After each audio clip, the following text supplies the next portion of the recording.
Once a man named Takakaru Raizu suddenly died of a heart attack, only to awaken as a killing machine in a strange new world. That's when the story of Walm begins. A soldier, Walm emerges from a battle where most enemies have already fallen, bringing victory for his platoon.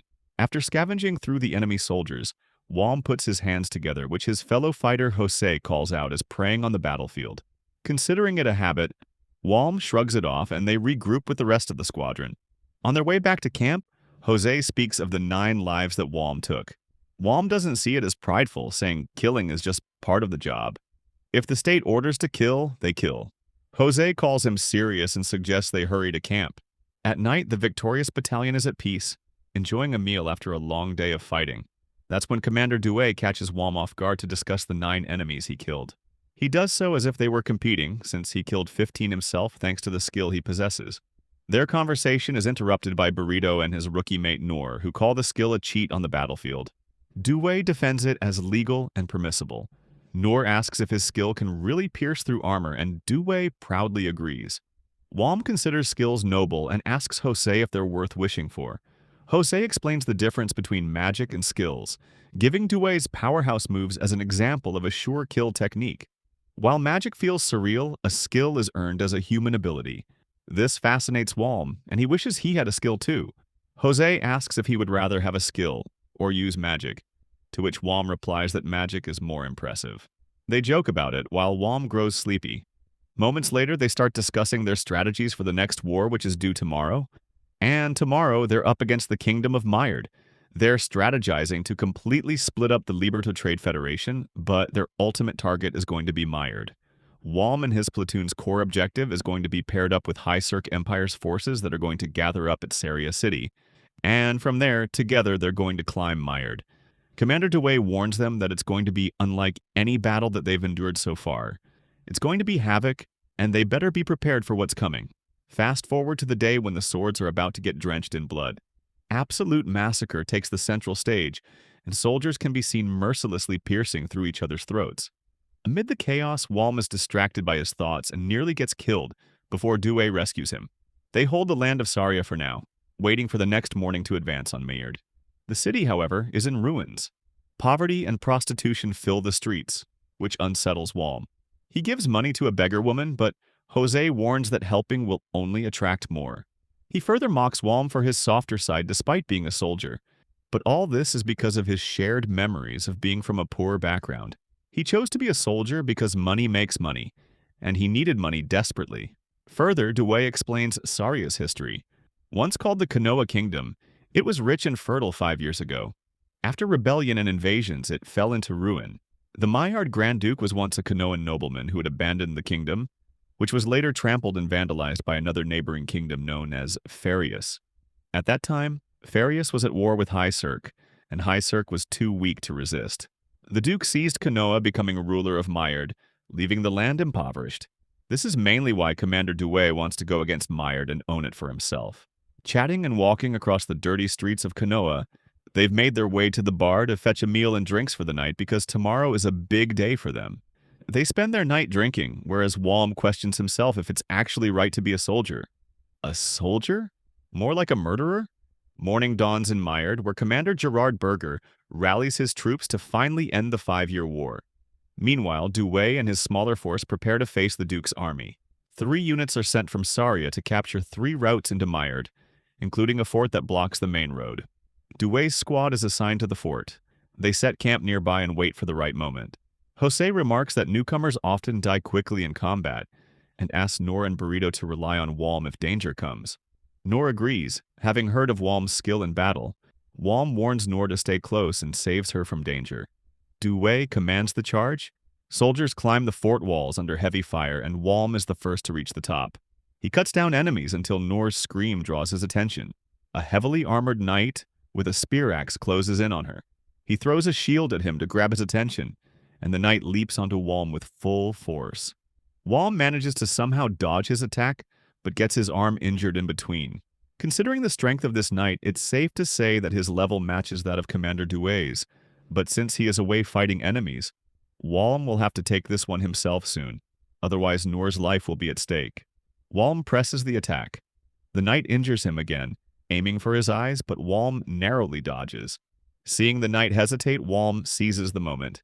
His body felt lighter, his sword as if it was mere metal scrap, but with just one mighty blow, he managed to pierce through the knight's defenses, resulting in his body split into two.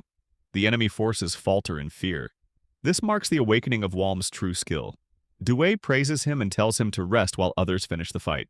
Noor thanks Walm for saving her life. The fort is theirs, but the war is far from over. They have only taken the first step. Inspecting the dead guy's body, Duel concludes that they're dealing with a magic user specializing in wind and fire. The most shocking part of all is the cause of this man's death, as his face is half clobbered and smashed with a mysterious ability. Days passed until the Battle of the Fort. Many troops were able to escape and capitalized on guerrilla warfare in the nearby forest. The High Cirque army, which was supposed to en route for the mired capital, forcibly stopped, resulting in a huge loss of resources and casualties for them. Tension rises as reports of caravans being attacked reaches an all-time high. The mired troops that ran off have yet to be located. Meanwhile, Walm deduces the cause of death of the magic user. Judging by his crushed face, he concludes that it must have been a result of repeated strikes to the face instead of one smash. Duel suspects that a shield must have been used for the job, which makes the entire team wonder if they're dealing with a skill user here. Of course, Commander Duel confirms that there are more than enough people out there who can utilize the power skill, but he's confident that this is the work of the Iron Wall skill instead, which boosts the effectiveness of a wooden shield to an iron one. Thanks to that skill, even using an ordinary wooden shield turns into a lethal weapon and turns a person's face into mush. Absorbing this information, the wheels in Walm's brain start churning for an answer. Knowing that only magic or skill users are able to use such an ability, he senses that the mired troops must have several people currently doing the same thing in guerrilla warfare. Long story short, things are looking bad. The team learns that an entire search party's attempts to find the caravan were proven unsuccessful. Instead, they're the ones who suffered 30 casualties.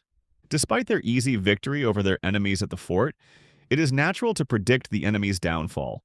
But the complete opposite is happening, and the mired troops appear more resilient than ever. Smoking a cigarette, Walm theorizes if the smell of tobacco is being detected in the environment. Jose argues otherwise, stating that it would be ridiculous because their own bodily stench is stronger than the smell of tobacco. Burrito casually asks if he can wear some perfume while he's at it, prompting his team to make fun of the guy because they think he should pair it with a cute skirt too. Noor takes the spotlight by highlighting a dead man's body, hanging like a fruit from a tree branch. As if he's proud to see the corpse, Jose explains that these forest people actually sold information to their enemies, so they were hanged for it. His heartless admittance leaves Noor at a loss for words, while Walm senses her discomfort and calls her out, expressing that he wasn't used to seeing horrible things either. But he started feeling less disgust when someone advised him what these people did to their own allies. Still, Noor finds herself lost in thought, as if she feels sorry. Walm doesn't say a word and keeps busy to himself.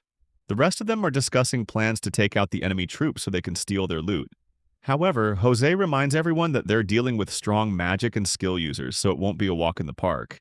Instead, it will be like fighting Duel and Walm at the same time. Burrito admits that it's going to be tough for them, even if they had a numbers advantage, while Walm wonders why he's not being treated in the class of a normal soldier. Suddenly, a loud explosion alerts the attention of the group. Jose senses that something is happening in 400 meters and has likely spiraled with their search network. Deciding to target them from the right, Commander Duel orders his team to defeat every last one of them. Walm and the others are approaching fast until he locates the mired troops. One of the enemy soldiers spots him and alerts everyone of the flanking reinforcements. However, it's already too late for him as our protagonist slices open his head with his weapon. Moving on to his next target, Walm slaughters his enemies. Suddenly, Jose notices something that settles him. He realizes that they're dealing with the leading adventurers party. The long-haired young man from their team urges for their escape, knowing that enemy soldiers are moving in on the attack. Their team captain also appears to be doing well. Meanwhile, Noor inquires about the adventurer party and learns that these people are responsible for annihilating demons and clearing dungeons. Finally, it all starts to click in Walm's head. It was never the Miard troops that were capable of defeating their men. It was actually the adventurers party and the elite knights. The battle rages on with Duel overwhelming one of the enemy forces. This guy has a shield on him and blocks his attack. leading the commander to suspect that he's the one with the iron wall skill. It bothers him that the guild decided to go back on its position of neutrality from abstaining in the war, but strangely they've decided to participate all of a sudden. His opponent sarcastically remarks that he and his friends are doing it out of their own free will. Focusing on Walm, he senses an attack coming from behind. Swiftly maneuvering himself, he dodges the wind strike, which goes on to slice off one of the soldiers' heads. Realizing that he's dealing with a competent wind-type magic user, Walm focuses on his surroundings by ducking and sensing where the attack came from. At last, he spots the person responsible. She's the captain of the adventurers' party, and though she's merely a child, Walm can't afford to let a magic user run free. Adopting his murderous intent, he goes for the kill and pushes ahead. The elite knights quickly swoop in to protect the magic user, but their efforts are pitifully useless in the end, as Walm capably disarms one of them, literally, and then goes on to slash the other guy clean. With both men spooling out blood on the ground, one of them begs to be spared. But in Walm's eyes, he ruthlessly declares that no one's coming to help any of them. Coldly, he murders the soldier with a slash, ensuing a moment of silence and frustration for the young magic user. She roars her frustrations, questioning how someone like him is capable of taking a life so easily. Her hard-hitting words slow Walm down for a moment, but his eyes quickly adjust to the dread and he educates his enemy that this is normal on the battlefield. He also reminds her that she's responsible for killing people for the sake of her side too, so there's no point in discussing anything. In a last-ditch effort to strike him down, the magic user releases another wind strike. Except it is predictable and the same as last time, making it easy for Walm to evade it and get close to her. He's seconds away from ending her life. Walm charges his battle axe and reaches for her neck, when suddenly something stops him. His eyes widen in shock when he sees her raising her shield with a power skill. But it doesn't mean anything, because Walm cuts off the shield and deals considerable damage to the magic user. She topples down with a sliced arm, clutched to her injury.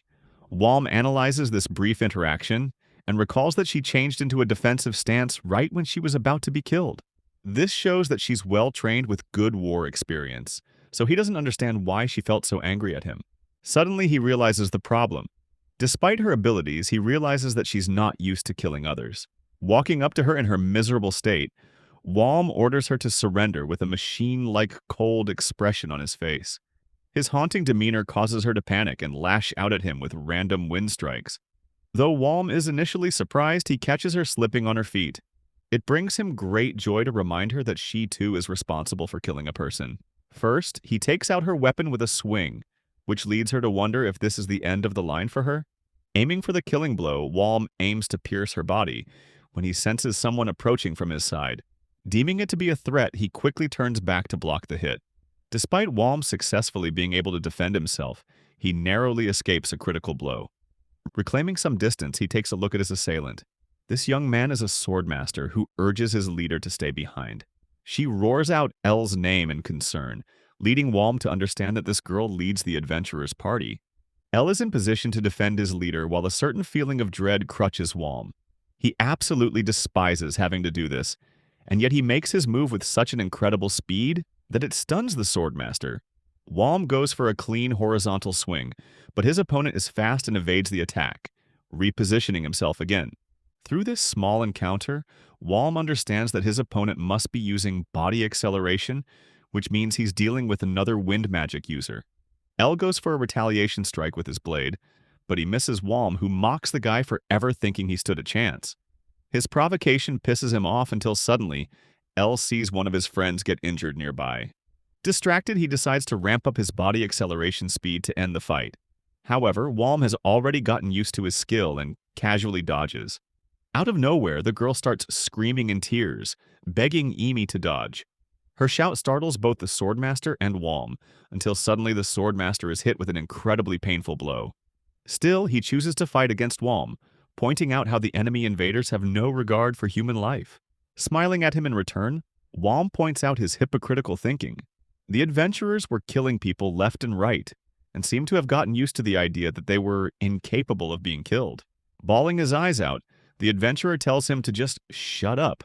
His denial means nothing, because Walm casually directs his opponent's sword, and then goes on to stab his shoulder with a clean, piercing strike. Walm pins this guy to the nearest tree with his battle axe. allowing himself an easy chance to take out his blade and kill the leader next. The pinned swordmaster screams in agony, while the adventurer party's leader succumbs to the haunting realization that every single one of her party members has fallen. Walm admits that he's envious of the fact that she's not used to killing. First, he takes out the swordmaster with a killing blow. Suddenly, Walm senses something and dodges an attack so powerful it messes up his left arm. Questioning where this hidden spell even came from, he looks around for answers. It's all made clear when he sees the girl taking a stand, even with her injured arm. Anger in his eyes, she unleashes an incredibly powerful ripple of magic that obliterates everything in its path. Walm is starting to realize that he's dealing with a much more powerful foe than he imagined, but that same spell is responsible for killing many of the soldiers from his troop. Duel alerts the team that they're dealing with an area of effect user, so it's best to split up. When the dust settles, Walm comes out to confront her, but realizes that she ran away to escape. After the fight, Duel and Jose discuss the scale of the magic spell. They predict that whoever unleashed it must have suffered immense backlash from using the ability. Jose inquires if they should chase after her, but his commander explains that there's no point in doing meaningless work. Instead, Duel intends to lead his men toward the Maillard capital. Back to our protagonist, Walm inspects his bruised arm and reflects how competent those adventurers were. Their only flaw was being unable to kill on the battlefield when needed, or else this fight would have turned out a lot differently. Still, he can't help but feel paralyzed by the girl's expression. Walm knows that he doesn't enjoy killing either. As for the girl, she's last seen escaping in tears, questioning what kind of monster she was dealing with back there. A while passes after the battle, and the soldiers have gone on a break. Willett extends his hand, instructing Walm to grab hold of it. He knows that Walm is keen on learning magic, so he thinks this is a good opportunity to teach him. Excited, Walm grabs his hand right away.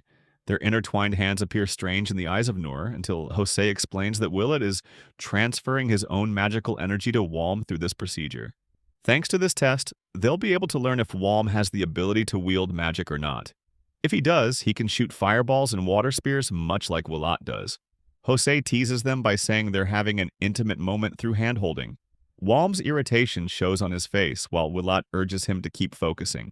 He closes his eyes shut, sensing a cold feeling, to which Willett confirms it's a requirement before using elemental magic.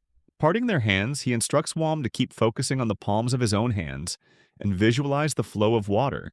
Heeding his advice, he visualizes the image of a flowing river, until suddenly a water ball emerges out of nowhere in his palm.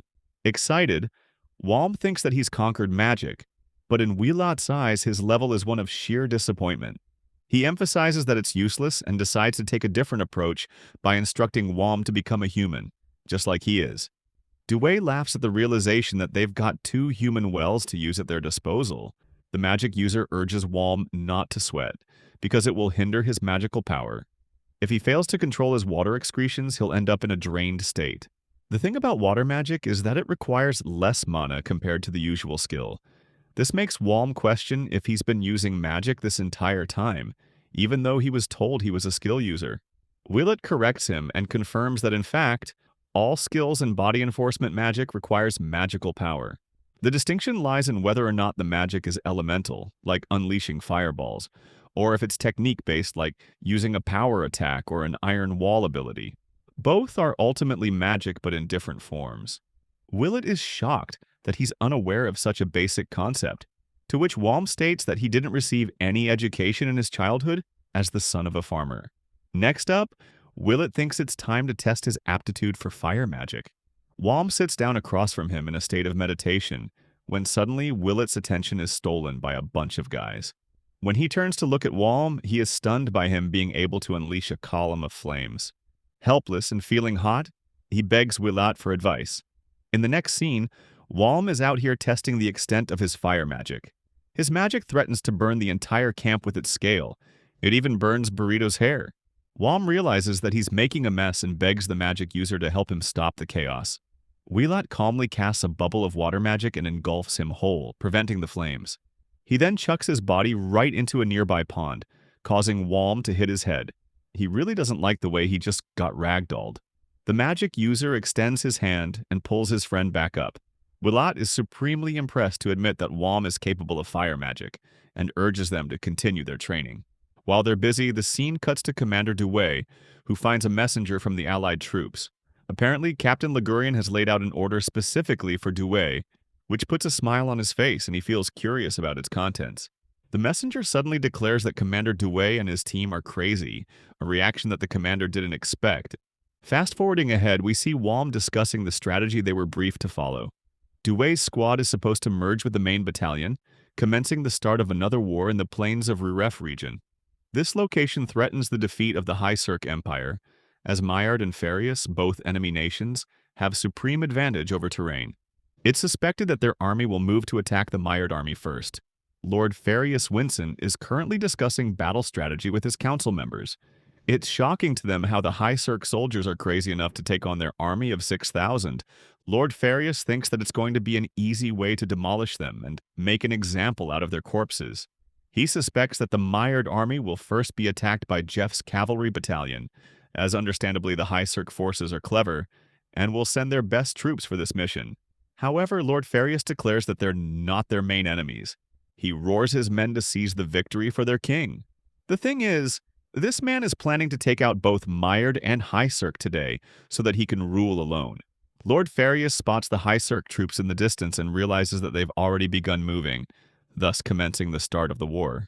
Hailing from the High Cirque Empire are only a mere 15,000 men, and they're going up against the allied forces of Maillard and Farius, combined with a total of 25,000. Duel's squad is at the forefront leading the assault. Jose casually admits that the only reason the Maillard forces are acting tough right now is because they're stepping foot on the Farius lands. Commander Duel knows well that this location was picked specifically to wipe out the High Cirque forces, while Nor wonders what they're doing by chit-chatting when the war has already begun. Walm notices his team leader's expression, who doesn't seem to be sure about the operation. The commander briefs them on what's about to happen. The High Cirque army intends to attack the Maillard stronghold first, and that clash will decide everything. As for the Ligurian battalion, which consists of the Duel squad, they'll be merging together to attack Jeff's cavalry battalion. Walm is shocked. Jose even points out how reckless this plan is. It doesn't make sense that they're the ones being chosen for this role. Duel reveals that the Ligurian battalion is known to have the most experience of all, but he admits that this whole thing is concerning. Burrito can't comprehend the scale of the situation, but the commander paints the picture by saying that they'll be catching up on speed. If any of one of them tries to break pace and stop, they'll be crushed by the running soldiers. Stopping means death, and this fight relies on them swinging their weapons without stopping for even a moment. Duel also can't place a finger on why their squad is specifically chosen to be on the front lines, making the ordeal even more difficult for them. He blames Walm for everything. If he hadn't showed off his power skill and killed one of the enemy commanders, none of this would have happened. Walm blames Duel for being even more impulsive than him, a response that makes him shut up. Well, the good thing is that they have two power move uses by their side, alongside Willott's excellent magic ability. Walm turns around to look at the state of the battle and wonders if they can really even compete with the cavalry soldiers at all. His resolve wavers because it seems tough whether they'll make it out in one piece without dying. Duel also finds it strange that the fight has already begun when there aren't any official orders yet. The commander is beginning to think that this plan is already shattering apart. However, he is confident that Commander Berger wouldn't miscalculate something like this. At long last, the main army of Farius finally arrives. Duel doesn't know what to do, while Nor questions how they should react. Alongside the main army of Farius, they even spot the reserve army of Maillard soon approaching this way. At this rate, if they don't act now, the High Cirque army will be demolished. Duel decides to take everything in his own hands and roars the battalion to target the Farius stronghold. This is a strange order because it deviates from the soldiers' original strategy to target Maillard. However, there's no point arguing because the cavalrymen have already taken off. The High Cirque soldiers are pushed to the brim, as Walm strengthens his resolve and bursts forth, a scene which can be described as running to one's own death. Walm pushes on ahead. Despite struggling to keep up with the cavalry, he successfully kills one of the enemy soldiers with a clean swing. Repositioning himself, he pushes forward. Commander Duel shares his theory. He connected the dots. The entire thing was a setup from the start. It was to show the enemy forces that the High Cirque army is dysfunctioning, which allowed the enemy armies to approach them all the way here. That original plan from the beginning was a lie, which forced the enemy to make adjustments, and now most of the forces are stuck dealing with the High Cirque army. This means Lord Farius' army headquarters are open for attack, which means their real target is to actually target the headquarters. The squad leader emphasizes that they must act quickly because their main army won't be able to keep up for long while acting as the decoy. Walm pushes forth, knowing that this is the only chance they have to win over their enemies. As he's racing forth, the enemy soldiers put up shields to confront the forefront squad. Duel commands both his magic users to attack, allowing Walm to cook up a fireball in his hand. Manipulating it successfully, he directs it straight at the enemy soldiers. The attack successfully connects and obliterates the shield warriors. Willett is proud of him, and with this initial attack, they've opened up a gap to surge forth. The enemy soldiers are trying their best to stop their squad, but Duel obliterates them alongside his team to remove all obstacles in their way. Reaching closer and closer to headquarters, they spot a bunch of anti-cavalry barricades laid out in the open. Duel commands his team to clear a path for the cavalrymen so they can attack. Walm and the others exert their physical limits to grab and pull the barricades rooted into the ground. Thankfully, they manage to clear an opening for them just in time. With this, they've officially become the first of Jeff's battalion to have reached this far. Jose emphasizes the cavalrymen to make way ahead, allowing them to sweep right in and slaughter the enemy soldiers with their lances. One of the enemy soldiers is injured and gets brutally crushed under the weight of the cavalrymen. Things are looking difficult for Walm, as he struggles to keep up his breath after constant exertions and sprinting into the battlefield. However, Duel explains that they can't lose heart here, as the battle has only just begun. They're approaching the Farius stronghold, and that's going to be the real challenge. Speaking of the main troops of Farius, they send a powerful combatant who ends up knocking away Walm with a powerful swing. This same warrior is demolishing the Ligurian battalion. From the looks of it, this guy is a royal guard, wearing a completely different set of equipment from the other soldiers. Walm understands that he's dealing with someone from within Farius' stronghold, which is a hint that their leader is close by. Walm roars at this warrior to step aside because death is guaranteed for him. Ordering him to remain silent, the warrior lashes his sword at him. The force behind his swing is so powerful that it is beginning to overwhelm him. Walm is redirected and somehow escapes the swing. He's in a pinch, while Duel and his squad are struggling to deal with the never-ending wave of Farius soldiers. Jose points out a strange group lurking around the left rear side, and they're running away instead of defending the stronghold. Duel catches on and realizes that this must be the general trying to escape. He asks his men to partner up with him for the mission, but unfortunately all of them are busy dealing with dozens of soldiers at a time. Commander Duel is caught in a desperate situation. This is the only chance he has of killing their general, and he realizes that these enemy soldiers are merely a distraction for the general's escape plan. Duel becomes outrageous in his fury, annoyed that the enemy forces lack honor on the battlefield. Back to Walm, he confronts the royal guard and decides to use his power move, but despite his best shot, he is still overwhelmed even with the usage of his skill. In the end, the royal guard sends our protagonist flying from the impact, knocking Walm's body with a heavy crash. He coughs out blood and can barely move, but despite his injuries, Walm's body is screaming to burn this man down. His only shot of defeating this guy is using fire magic, but even a fireball won't be enough against his fully armored opponent. As long as they're protecting the stronghold, it will be impossible to reach their headquarters. The war will be lost if the general manages to get away. That means everything rests on his shoulders. Walm intends to let loose and unleash the strongest of his flames. He does that by engulfing everything around him with a column of fire, causing his opponent to feel alarmed. The enemy soldiers are terrified by the magic user. They want to stop him, but thanks to Jose and the others, they're incapable of reaching Walm. The field burns with Walm expending more of his flames. Jose urges Noor and Burrito to keep their distance from their friend, or else they'll all get caught in his flames. The royal guard can't believe how far this man is willing to go. Declaring that he'll kill Walm here and now, he rides forth for another swing. The opportune moment arrives, but the moment the royal guard swings his sword, his weapon is literally sliced off by the molten flames. Engulfed by the incinerating flames, the royal guard questions what's going on. Those same flames turned into a bluish hue and became even more intense than regular fire magic. Walm decimates his opponent to ashes, leaving everything around him burning. Back at the Farius stronghold, Lord Farius receives important news that things have gone south on them. One of the council members suggests that they join the main battalion, or else the general is at risk of being killed, which will destroy the army as a whole. Pissed off, Lord Farius refuses to seize control of his stronghold and runs away like a coward. Suddenly, one of the injured soldiers comes to inform him that their anti-cavalry fences have been destroyed. Lord Farius quickly realizes just how bad things have gotten, while his men urge him to get moving. When the ruler steps outside, he sees everything engulfed in blue flames. The sight of these blue flames remind him of a conversation he had with one of his ministers, who informed him that blue fire represented a gateway to hell. If it's here, then that signifies death is lingering close by. An overwhelmed Farius sweats profusely, observing the ignis fatuus or the blue flames. Ahead of him is the man responsible for opening the gates of hell and decorating the enemy soldiers with death. Walm stares at him, before confessing that his next attack will be aimed at the commanding general. Lord Farius comes to grapple with the idea that this guy is a normal soldier, and yet he has the ego to speak down to the commander of both the expedition forces. Walm takes a moment to question if he's dealing with the real Farius or if this is some kind of duplicate.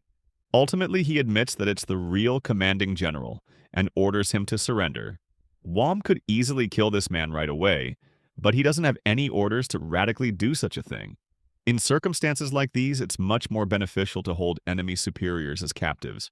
Lord Farius replies that he's capable of fighting with his arms, and thus he wields a sword for his own pride. He can see that his men are fighting for his cause, and because of that, he refuses to surrender. Farius unsheathes his blade, and the battle begins. Walm dodges his first attack and returns a wide swing with his weapon. He contemplates the words of the commanding general and realizes that if he hadn't responded to that attack properly just now, he would have received a fatal wound. Previously, Walm suspected that the commanding general merely had his title because of his royal status, but he admits that Farius is extremely powerful. In any ordinary circumstance, Walm would have the advantage, but right now he's fatigued from all the running and the exhaustion of his mina. No skills or magic are left at his disposal, which makes him wonder how he should defeat this guy. In the middle of his contemplation, Farius comes flying with a sword swing aimed at Walm's head. Luckily, he's able to evade just in time, and using this opening, he tries to pierce the commander with a strike of his own. That doesn't go too well for him, because Farius ends up blocking the attack, frustrating Walm that he can't expose any weak spots here. The Royal Swordmaster speed blitzes our protagonist and slices off his arm, causing him to gush out a pool of blood. Things have gone even worse than before, and Farius capitalizes on this opportunity to aim for another attack. However, Walm decides to launch his axe right at the Swordmaster, stopping his attack and forcing him to deflect it. Initially, Lord Farius thought that his opponent had gone insane to throw his weapon, but the moment he turns to gaze at Walm, this guy is already in his face. The fight is over as Walm slashes his neck with his reserve sword. Lord Farius topples to the ground. With what's left of him, he admits his defeat, and despite that, believes strongly in the victory of his own kingdom. In response, Walm glares at him before roaring at the horizon of Commander Farius' defeat.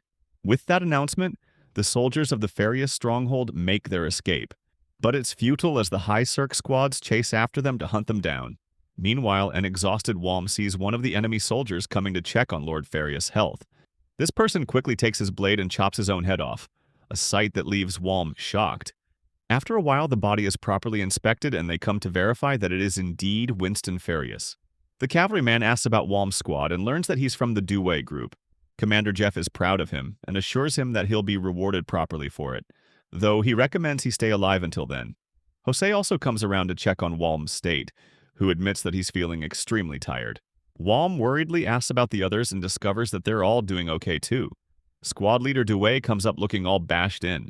He's panting heavy breaths and despite his wounds, still boasts the courage to fight. The battle continues, but the scene leaves Walm experiencing dread. Victory was now assured and the High Cirque Empire had won over both the Farius and Maillard armies. Meanwhile, things are looking shaky in the Maillard headquarters. Their leader, Youth Maillard, is frightened to learn of Farius' death. He's shivering in fear, questioning why he bothered to betray his own motherland when Lord Farius couldn't even survive on his own. Youth Maillard sinks in despair, apologizing to his daughter for being a fool. He knows that there's no choice left but to surrender. But even that choice is robbed of his control as one of his men is slaughtered before his eyes. Entering the tent are the enemy soldiers. They've all come here to apprehend the man responsible for betraying his country. In his final moments, Youth Maillard is confronted with the consequences of his actions. He reflects what he could have done differently, though his reflection is ultimately meaningless as he is executed soon after. The defeat of the Allied forces led to the High Cirque army advancing to Edinburgh, the capital of Maynard. Even though Walm and his squad were meant to preserve order in the capital, he feels incredibly out of place just being here. Rita wonders how Duel managed to pull the strings to have them invited to a large residence. Jose doesn't understand it either and fails to comprehend how this place isn't a jail. The commander hears their banter loud and clear and understands that from their point of view, Duel has made a mistake. Duel wonders if this is all just a show to reward their squad. After all, Walm remembers Commander Jeff stating the same thing on the battlefield, so he thinks it's the case too. Well, they're served tea. Jose doesn't know how to drink it properly, and in an effort to appear good-mannered in front of everyone, these guys do their absolute best to drink tea quietly. As for Walm, he never could have anticipated coming across a good blend of tea. The thing is, Walm doesn't comprehend the manners of this world, but he is well-versed in the modern world and its customs. So when he drinks it, he appears elegant and polite. The tea is so good because he hasn't had a chance to experience it ever since he came up in this world. Watching him drink with elegance makes his friends wonder if this guy is really a farmer at this point. The door opens and an old man steps in, observing that they're all having fun. He urges them to take their seats, emphasizing that they'll be having a conversation. Walm takes one look at the man and realizes that he's laying his eyes on a war hero known as Commander Belga. Belga drinks his tea and sets it down. He starts off by mentioning how astonished he was after discovering that Commander Duel's squad was single-handedly responsible for defeating the commanding general. Belga thinks they've all surpassed him with this achievement and thus wants to reward them for their efforts. Duel expresses politeness and surprises his subordinates. The war hero addresses him and acknowledges Belga's fierce participation in the battle. Duel thanks him for it, which leads Belga to get to his main subject of interest, Walm. He addresses the young man's track record, pointing out that Walm experienced battles near the border after joining the battalion. He became the ultimate weapon for his squad leader, and even managed to learn magic from Willat. Finally, he commanded the use of the Ignis Fatuus blue flames. In him shines a brimming talent unlike anyone else. In response, Walm thanks Belga for his remarks. The commander explains that he had only seen the blue flames once in his life, and ever since then, he's been thanking God that a soldier of High Cirque came to possess such a power. The blue flames are terrifying beyond one's imagination, and any hero who possessed them in the past was well known for this ability. Walm is now one of those people. Saying this, Belga orders Lynette to bring the prized object. It's revealed to be an Oni mask that was originally worn by a party of otherworlders who fought against the Three Nations. The mask is coveted in history, but one thing is for certain. The wielder of the mask in the past was capable of using the blue flames. Belga urges Walm to try it on, so he does exactly that by wearing it. But the sensation of wearing the mask feels odd to him, as if Walm is being dragged to the sentiments of his original world. The commander jokingly states that now all of his enemies will quiver in fear after seeing it in combat. Walm expresses his thanks, and right as he removes the mask from his face, the thing starts levitating from his grasp. Duel and the rest of his squad are terrified because they're thinking the mask is possessed or something. While they're out here losing their marbles, Belga laughs uncontrollably, incapable of stopping himself from the stomachache he got from their reactions. Belga finally reveals that the mask appears to like its new owner. Due to its unordinary nature, it is capable of syncing with one's emotions. The good thing is that it hasn't tried to harm Walm yet, which shows that it likes him.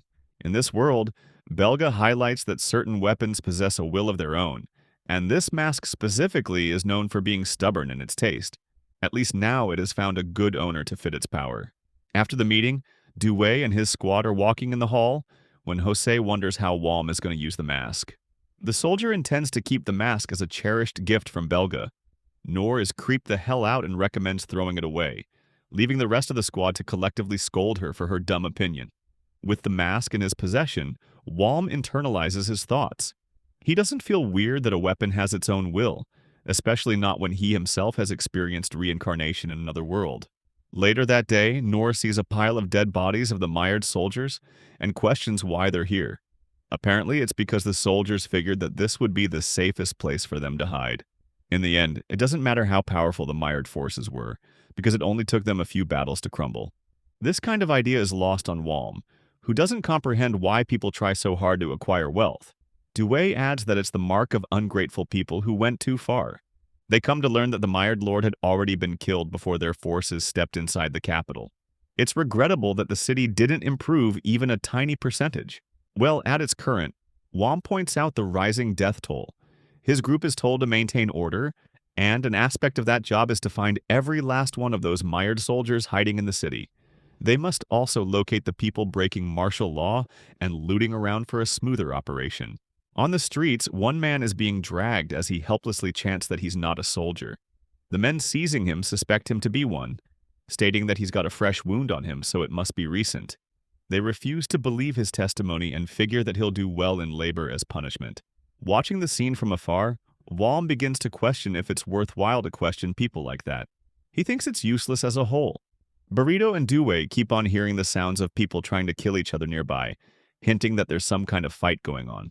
When Wom arrives to the scene, he is shocked to discover that those imbecilic soldiers went overboard with their job by invading a house and raping a woman. They also killed her husband. It's a good thing that the troublemaker was seized in time. Immediately, Wom is overwhelmed with anger and questions what will become of the culprit responsible for his disgusting crimes. In ordinary circumstances, such a person would be punished with their head chopped off, but now that they've won the war, they can't do anything more than beat him up. Wom is now officially ticked off, refusing to believe that being whipped is enough for a heinous crime. Duel comes along and assures him that being whipped is quite the torturesome experience. Even experienced soldiers seethe and scream in pain on the first whip. Beyond that, they're begging and their skin is shaved off with every whip.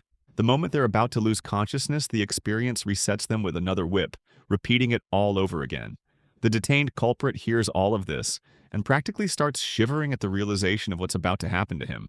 Duel looks at him with merciless eyes while Commander Jeff warns the rest of the soldiers to be wary of the same punishment. Grabbing his shoulder, Duel tries to comfort Wom and leaves. Later that night, our protagonist is smoking a cigarette all alone. His exhaustion from the day is catching up on him, and a sleep spell nearly takes him out, when suddenly he hears someone nearby. Getting up, Wom looks around, asking who's there. He wonders if it's some other High Cirque soldier or if he's dealing with some kind of Maillard straggler. Revealing his weapon, he asks a final time for this mysterious person to reveal themselves. Coming out of hiding, the duo apologizes. Wom reminds them that if they're not High Cirque soldiers, then they are restricted from going outside at night. The old man agrees and explains that he's afraid of the city being filled with thieves and bad people. That's why they want to escape to a country nearby, hoping to seek shelter there. One glance at them confirms to Wom that these people are ordinary citizens. Just to be sure, he asks them if they're tied to the military in any way.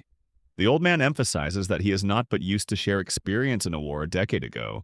Wom is suspicious of the old man's words, pointing out that this guy has an extremely fine stature and physique for someone so old.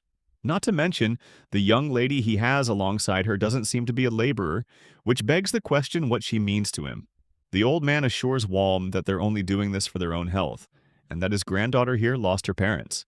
He kept her and raised her on his own, but something about this guy doesn't seem right in Wom's eyes.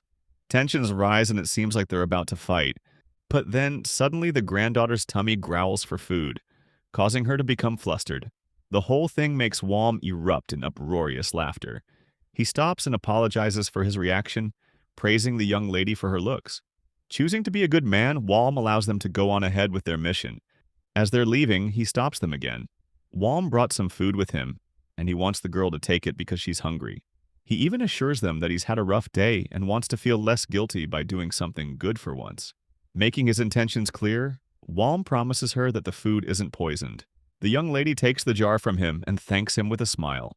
In the next scene, Wom sees them rowing away on a boat.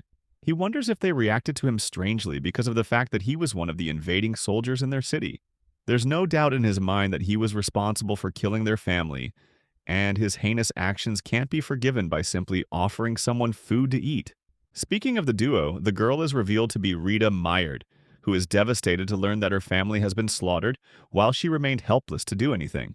Her country has been invaded and there's nothing left for her.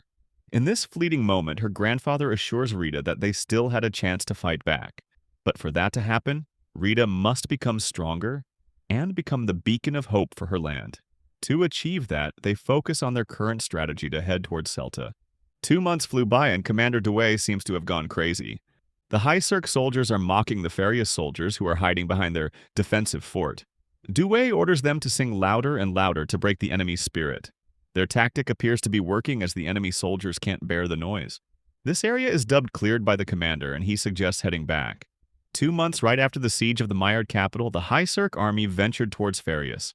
Thanks to their involvement in assisting Maillard using their forces, they had none left to protect their own borders.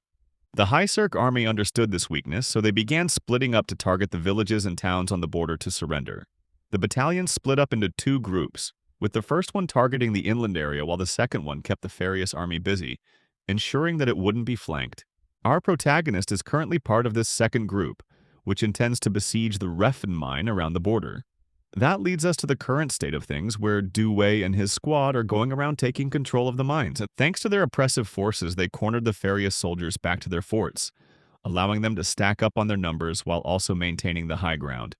Despite his lust for battle, Commander Duel understands that it's inefficient to try taking down even one of the forts.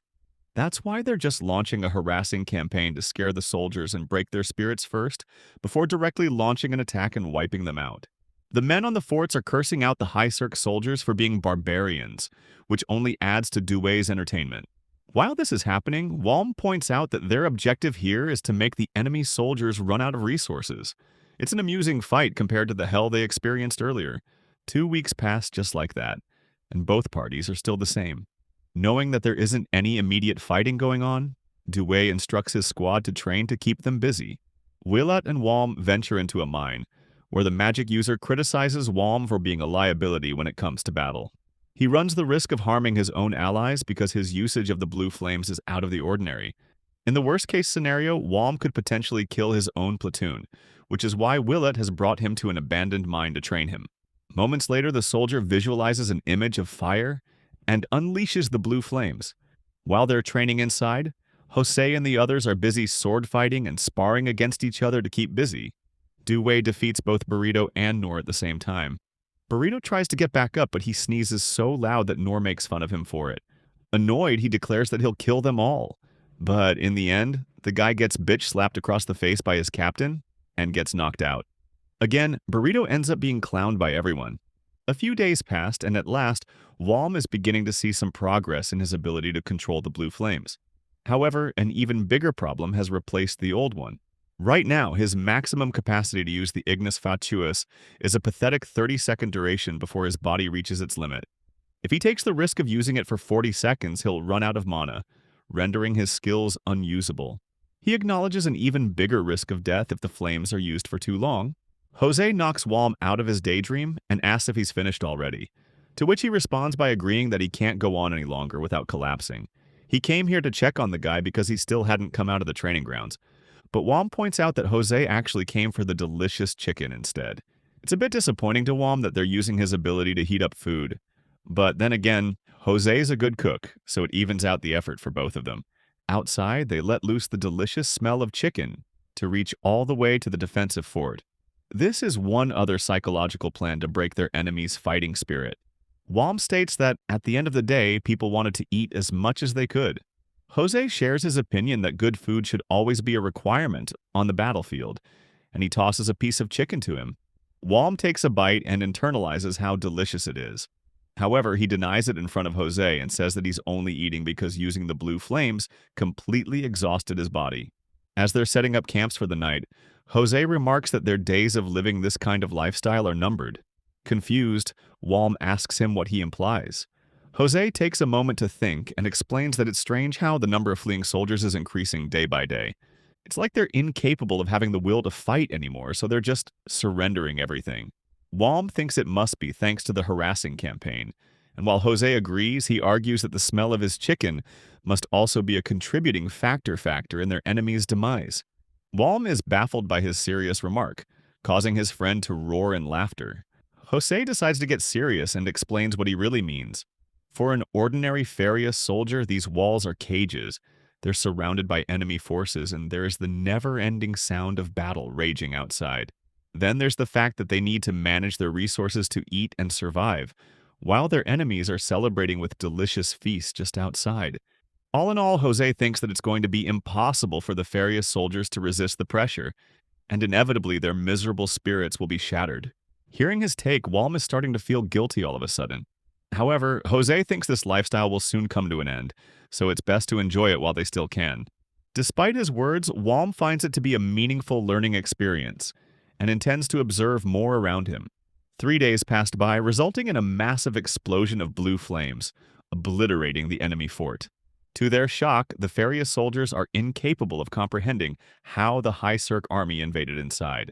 While they're chaotically searching for the invaders in an effort to extinguish the blue flames, Walm is already there waiting for them, with the singular goal of killing them all. The tactician gathers everyone inside the tent and lays out the full picture before the attack begins. The mine fort ahead is a nightmare to breach. Its geographical position alone makes it difficult, and on top of that, it is heavily fortified. The terrain surrounding it is so narrow that sending in large numbers of soldiers is simply not an option, which rules out any kind of overwhelming force strategy. So the plan shifts to something more surgical. Walm gets assigned as the key player in a night raid, leading a small unit that will use Ignis Fatuus to throw the entire fort into chaos from the inside. A wind element magic user joins him for this, and together their combined abilities are meant to create enough disorder for the 2nd Battalion to sweep in and take the fort clean. The tactician wraps up the briefing by opening the floor for questions. Walm is quietly devastated. The mission basically revolves around him, and he starts to wonder if they simply see him as some kind of pyromaniac. But refusing orders is not something he can do, so he keeps it to himself. When night falls, Walm and his unit pull on black cloaks and begin crawling through the darkness toward one of the fort's outer walls. The goal is straightforward: get inside and punch open enough of an entry point for their allies to storm through. Walm puts on his Oni mask and steadies himself. As the group dashes toward the wall, his mind drifts back to his training sessions with Willard, because Walm carries a rare high affinity with both fire and wind elements. Willard had taken the time to teach him how to channel wind magic into his legs and jump far beyond normal limits. That technique comes into use right away. The group uses it to vault over the wall and land directly on a night patrol. One of the soldiers gets a scream out before Walm takes his head off immediately. 2 more spot what just happened, but the rest of the unit handles them before anything escalates. They push straight for the defensive tower. Inside, a group of soldiers is sitting around a table, completely off guard. Walm already knows stealth is not his strong suit, so he does not even attempt it. He fires Ignis Fatuus directly into the room, and the blue flames swallow the soldiers whole. The fire does not just burn from the outside, it works its way inward, and their screams fill the tower. Walm turns his eyes away. The noise pulls the attention of guards stationed above, who come rushing down to check and walk straight into an explosion that blows out the platform beneath them.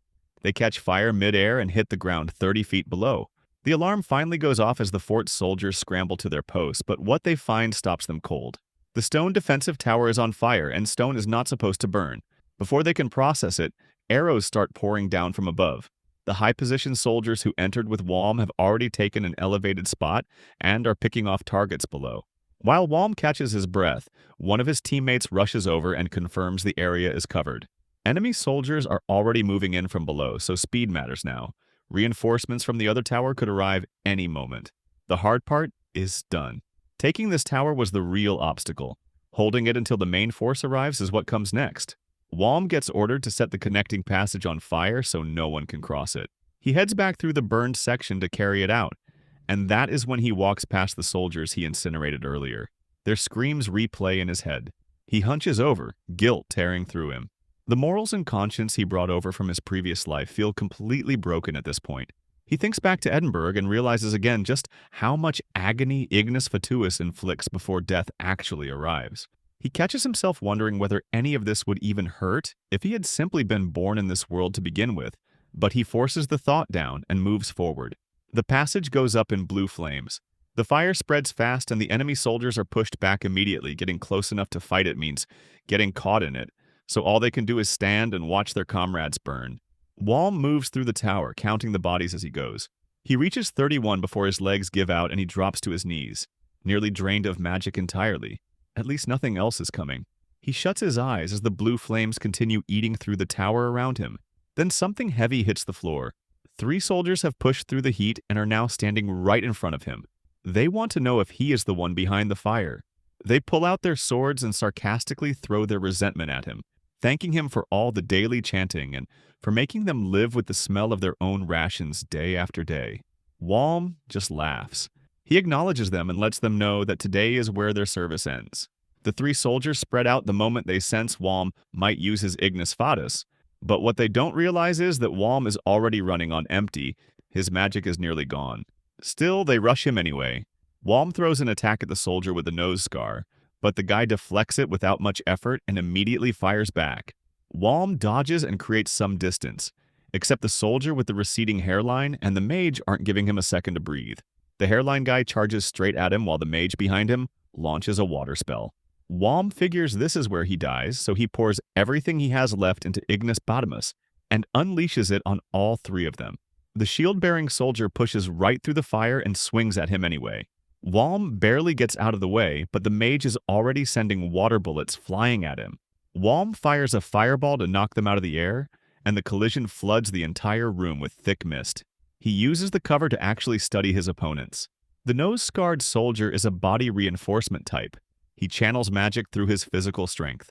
The receding hairline guy is a fire element user with serious fire resistance built up. The mage is a water user whose whole job is keeping the other two safe from flames. Once Walm pieces this together, he stops stalling and bursts out of the mist, going straight for the hairline soldier with his halberd. The nose-scarred one cuts in immediately to protect him and attacks Walm directly. Walm dodges and counters, but the hit gets blocked, and right behind that, the mage sends another round of water bullets, carefully aimed so they don't hit the nose-scarred soldier who is right on Walm's tail. Walm is genuinely stunned. Their coordination is that tight. Every move he makes, they've already accounted for. He can't find a single opening. It feels like one wrong step sets everything off at once. The nose-scarred soldier attacks again, and this time Walm catches the blade with his halberd and pins it to the floor, then kicks the guy back. The hairline soldier comes from behind, but Walm shoves him back with fire, and it barely does anything. Walm knows the situation is getting bad. His mana is draining fast, and if it hits 0, he isn't getting a clean death, he's getting tortured. So, he makes the call to push Ignis Fatuus past its normal limits, cranking the heat until it overwhelms even the hairline soldier's fire resistance. It works. The man burns. The nose-scarred soldier loses it when he watches his comrade go down and charges at Walm with everything he has. At the same time, the mage fires another barrage of water bullets, but instead of targeting Walm, the water slams into the burning soldier. The mage had prioritized saving his comrade over finishing the fight. Walm notices this and feels something sink in his chest. They genuinely care about each other. But in a fight, that kind of attachment is a weakness. The nose-scarred soldier keeps pressing forward relentlessly, and Walm counters by throwing a small flame right in his face. Even so, the soldier pushes through it and swings for Walm's neck. The sword leaves his hand at the last second, though. His grip gives out because his hands are already badly burned from the earlier fire. He dives for the dropped sword, and that split second of distraction is all Walm needs. He drives his halberd into the man's neck. One left, the mage. He looks scared at first, but when he sees his two comrades lying there, something shifts in him, and he straightens up and takes his stance. Walm locks eyes with him, then catches the mage's expression, flips into shock. He looks down and realizes the nose-scarred soldier he just stabbed is still alive, barely, and has both hands clamped around the halberd, anchoring Walm in place. Walm pulls at the weapon, but it won't move. He punches the soldier, but the man holds on, coughing up blood and refusing to let go. The mage charges with his sword raised. Walm has nothing left to work with. He throws his arm guard up to absorb the swing, but it doesn't fully stop it. The blade misses his neck but carves deep into his shoulder. Walm screams, and that's the moment the dying soldier finally releases the halberd, going slack with a faint smile before he stops moving entirely. The mage is furious. He grinds the embedded sword even deeper into Walm's shoulder.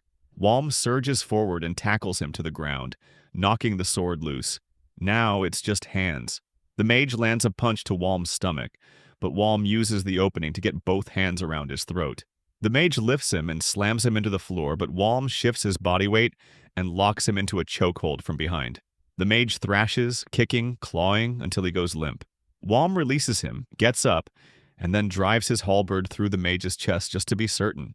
He sits down and pulls off his mask, finally breathing. All three are dead.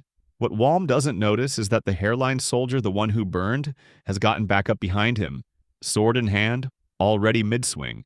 Then an arrow punches through the back of the man's skull, and he drops immediately. One of the soldiers who'd come with Walm is standing there with the shot. Walm acknowledges it, but points out that showing up earlier would have been more useful since he'd nearly been carved apart. The soldier's response is straightforward.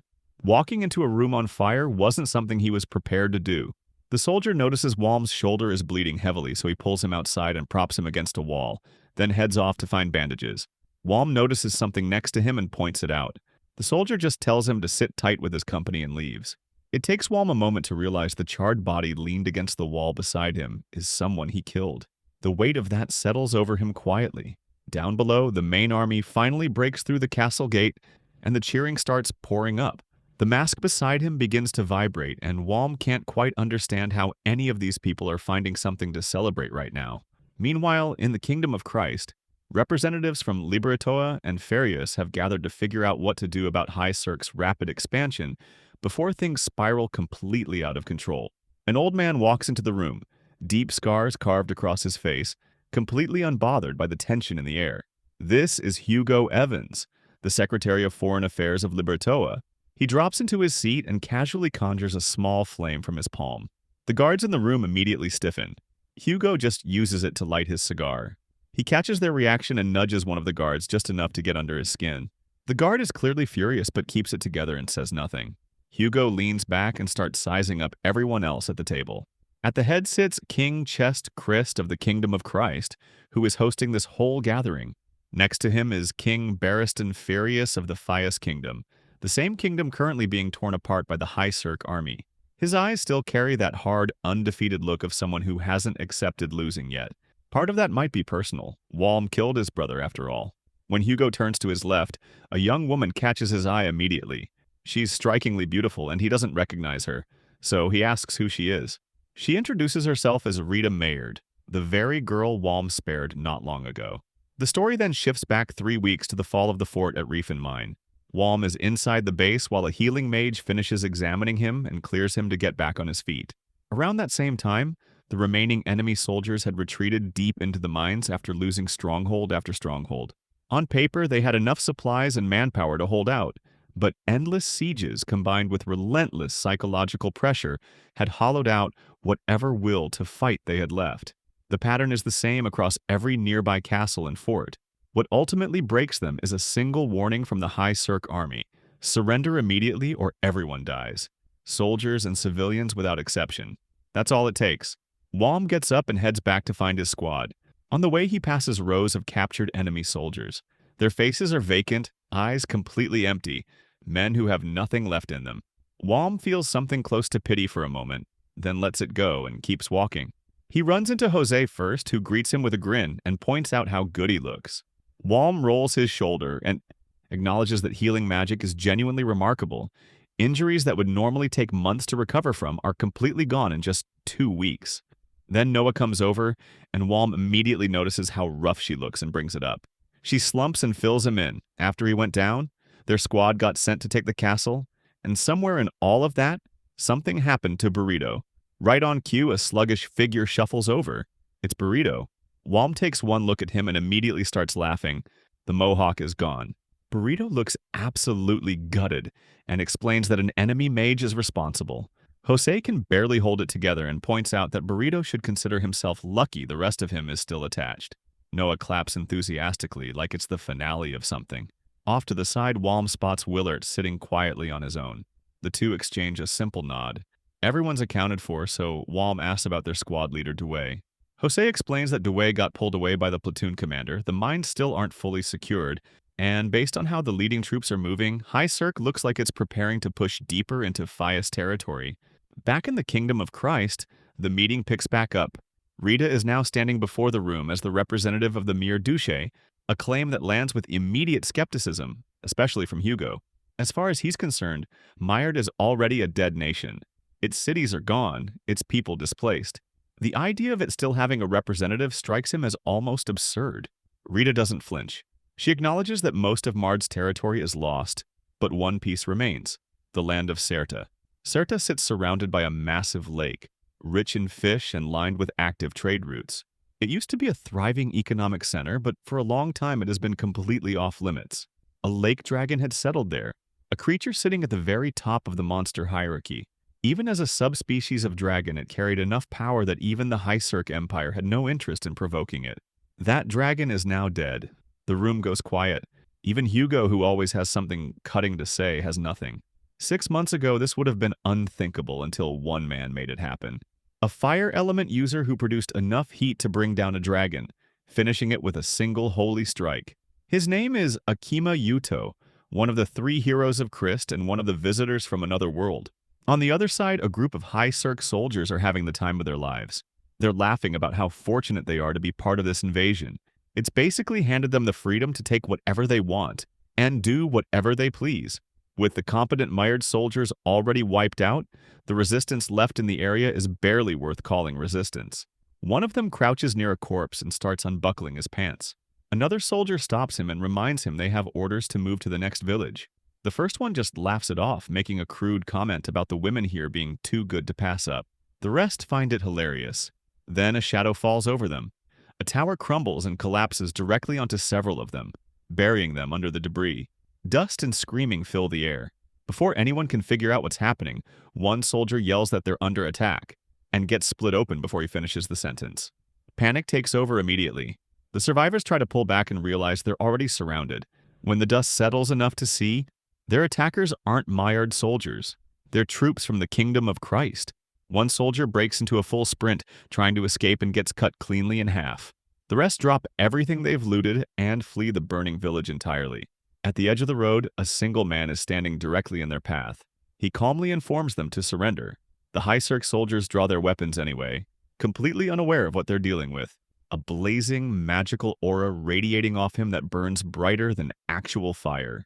That night, 3 full Sarya battalions of the High-Cirque army are wiped out. Over 700 soldiers don't come back. Far away from any of that, Jose is completely thrown off by a sudden order to retreat. It makes no sense to him. They were supposed to be pushing further into Faria's territory, not pulling back. Even Duel, their squad leader, admits he couldn't wrap his head around it either when it first came down. When he pressed the War Council for an explanation, what he got back left him speechless. The kingdoms of Farius and Christ, the nation of Libertoa, and whatever remains of Mired have all joined forces against High-Cirque. The squad goes quiet. Everyone understands what that means. Every nation in the northern archipelago is now their enemy. Burrito, looking pale, brings up the number that's sitting in everyone's head. The High-Cirque forces deployed in Farius total around 16,000, and counting the 2 battalions stationed at Edinburgh brings it to roughly 24,000. Duel, visibly strained, delivers the last piece of information. The combined enemy force exceeds 60,000. Meanwhile, back in Chrysia, the royal meeting is still going. The King of Christ puts forward the idea of a 4-nation alliance, a formal pact built on both military and economic cooperation, with the Lake of Serta designated as the Central Economic Zone. The room reacts with mixed energy. Hugo finds the whole political maneuvering genuinely amusing and laughs out loud, which clearly unsettles Rita.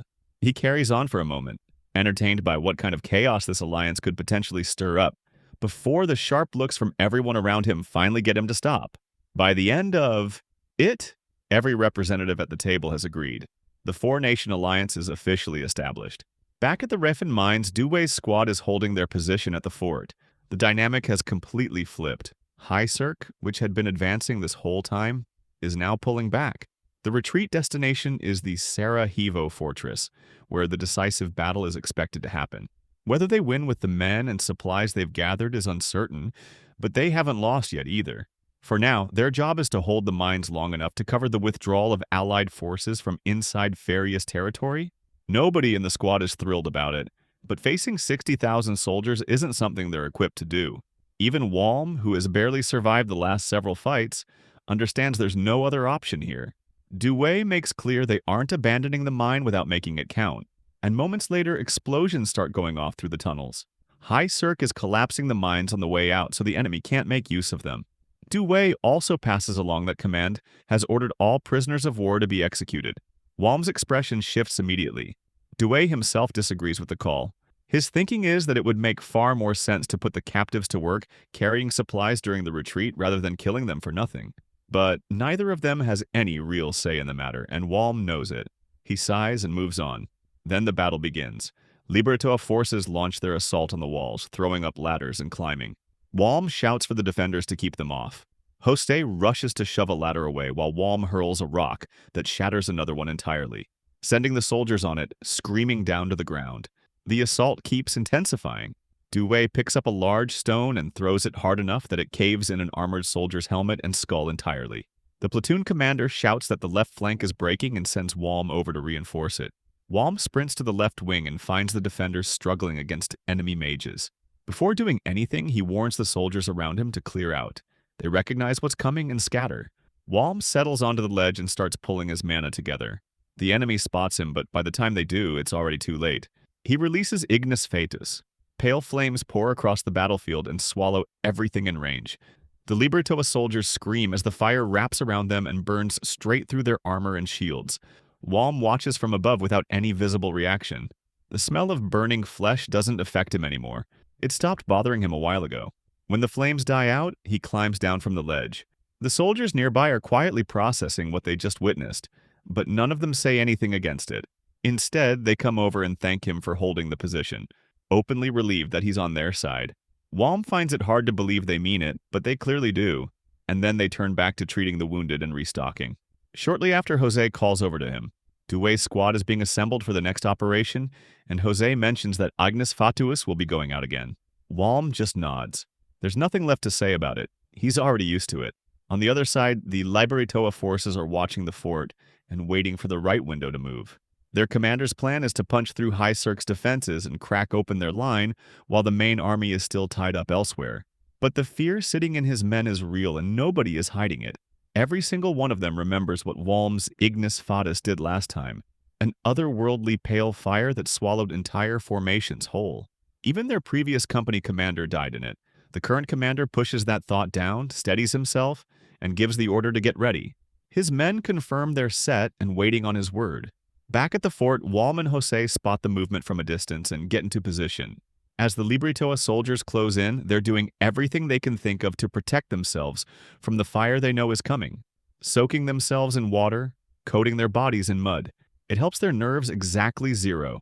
Even the commander feels it. Every instinct he has is screaming at him to turn back, but the memory of the last defeat won't let him. He swallows the fear and signals the charge. The Liberatoa forces rush the fort and immediately run into a wall of arrows raining down from above.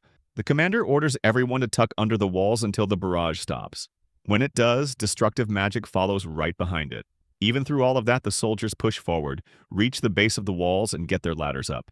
The commander surveys the field and notices, with some actual relief, that the casualties aren't as bad as he feared. His men are already climbing. For the first time, taking this fort feels genuinely possible. Then the walls erupt in blue fire. Ignis Fatuus tears across the upper walls and consumes everything on them. Soldiers, stone, wood. The commander immediately calls the retreat back to the trenches. The soldiers caught in it are rolling in the dirt trying to put themselves out. Their screaming barely audible over the roar of the fire eating through the fort's own structure. The commander stares at it and then something clicks. High Cirque just set fire to their own corridors. They torch their own defenses deliberately. He curses, realizes what's actually happening, and shouts new orders. The men are confused, but they listen. Ladders go back up, and they climb again. When they reach the top this time, the corridor is completely empty. The commander clenches his fist and kicks a fallen helmet out of the way. The whole picture is painfully clear now. High Cirque has been withdrawing this entire time. While Liberto was bleeding to take this fort, the enemy was using the chaos as cover to pull out, burning everything behind them so it couldn't be used against them. He closes his eyes for a moment, then he pulls himself together and orders the first platoon to deal with the remaining fires, while the second and third hold guard.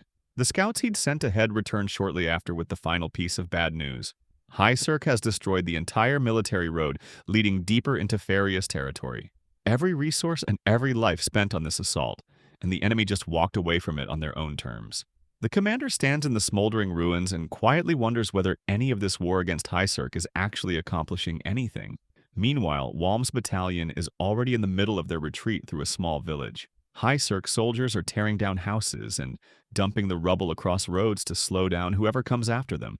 Walm is hauling boulders onto the main path, while others snap wooden pillars and jam them halfway into the ground as crude barriers. The exhaustion is physical now.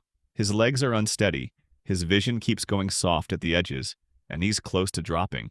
Then the platoon commander shows up with the word that Liberatoa forces are closing in, and it's time to go. Everyone grabs their weapons and supplies and moves. Jose shouts at Walm to keep up, and Willard tosses him a water pouch. Walm catches it, thanks him quickly, and keeps moving. At the back of the group, Duel does a final sweep to make sure nobody is being left behind. Once he's sure everyone is accounted for, he gives the order to move out. As the battalion pulls away, he takes one last look at the smoke hanging over the horizon, a quiet acknowledgement that their time at the mines is over. The next fight is at Sarvo Fortress. The Four-Nation Alliance has been making steady progress since the campaign began, but the High Cirque army has been anything but sloppy in how it falls back. Jeff's cavalry battalion has been hitting Christ forces with constant raids while other units use magic to bring down mountains, collapse bridges, and tear apart roads. These tactics are brutal, and they work. The Alliance's advance stalls completely at Ref and Mine, and that delay is exactly what High Cirque needs to regroup and set up for the decisive engagement at Sarvo Fortress. Over at the Farius military camp, things are desperate. A soldier is kneeling over his badly wounded friend, pressing on the injury and pleading for any mage who can help.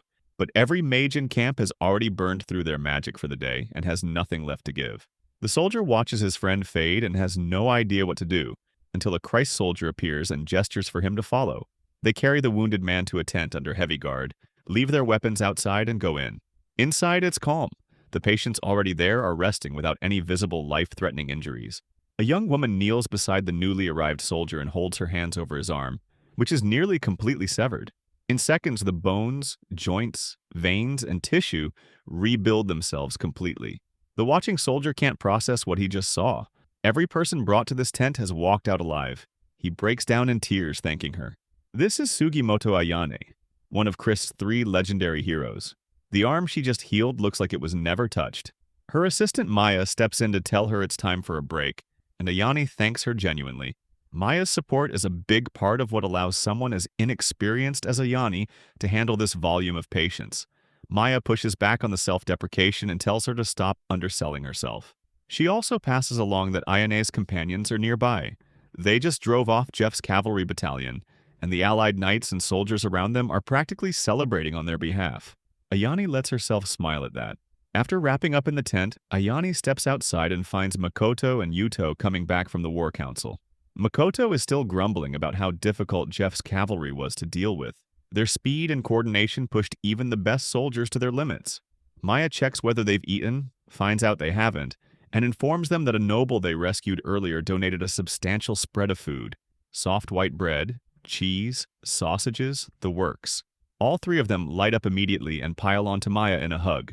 Chris's 3 heroes are visitors from another world, all of them from Japan. Asama Yuto, who killed the lake dragon, fights with holy and light-based attacks. Isaki Makoto is a prodigious mage who can use all 4 elemental magics, and Sugimoto Ayane heals any wound instantly without chant or ritual. They're still young, barely more than children, but their abilities sit in a completely different category from any ordinary soldier. Back on the road, Duel's squad is marching steadily towards Sarvo Fortress. Walm eats his rations and keeps pace with everyone else, completely unaware that a collision between people like him and people like them is already getting closer. The Luria battalion moves through what used to be living, breathing villages, collapsed bridges, burned-out homes on both sides of the path, nothing left worth saving. As they get closer to their destination, Walm looks up and the sheer size of it stops him for a moment. Sarvo Fortress. It sits locked between steep mountains right at the border of demon territory, which means there's no going around it. Anyone moving through this region has to deal with it directly. It's the kind of position that should be nearly impossible to take. And yet, High Cirque took it in 2 days during the invasion of Farius. The reason isn't complicated. After the Battle of Edinburgh, Maillard simply didn't have enough soldiers left to hold it.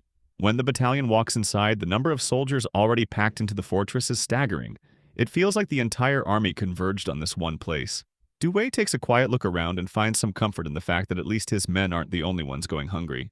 The squad settles in and eats whatever they have. There's grumbling about the tight space and the terrible rations, but the general agreement is that a packed fortress beats standing exposed on an open battlefield. Burrito makes his feelings about the food very clear, and Noah points out that when you're hungry enough, you stop having opinions about taste. Walm sits slightly away from the noise, quieter than usual. While everyone else gnaws on raw potatoes, he's focused on the one in his hand. He keeps his body angled to block the view. channels a small, carefully controlled thread of magic into his palm, and lets the heat work through the potato until the skin starts to crisp. He's being deliberate about keeping it subtle. The smell of it baking drifts out anyway. He hesitates, then takes a bite. It's simple, but it's warm and actually good. A tiny luxury that feels completely out of place in the middle of all this. It doesn't stay quiet for long. Someone calls his name. His stomach drops and he goes still for a second, already mentally kicking himself. He turns around and finds Willart standing there holding a cup of water with a potato sitting in it. Willart's expression says everything without him having to open his mouth. His mana is tapped out and he wants Wom to handle it. Wom reads it immediately. His secret stays safe, but it's going to cost him. He agrees on the condition that Willart covers his water duty for the day. Willart clicks his tongue but takes the deal. Wom conjures just enough ignis fatuus to boil the potato and hands it back. Willart bites into it with obvious satisfaction, and the smell of it carries through the air. That smell is the problem. Duel catches it almost immediately and asks Willart what he's eating. Willart tries to play it casual.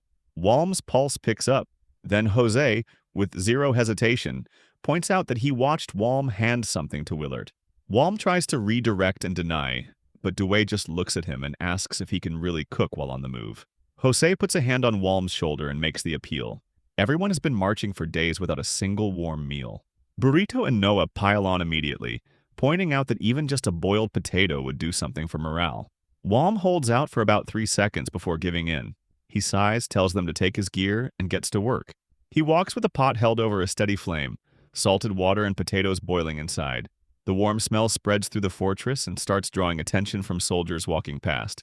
It doesn't take long before a trio known around the squad as the Three Idiots, Linus, Divert, and Danfon, wander over and start ribbing him about being a walking kitchen, offering to introduce him to a woman in exchange for getting their potatoes cooked too.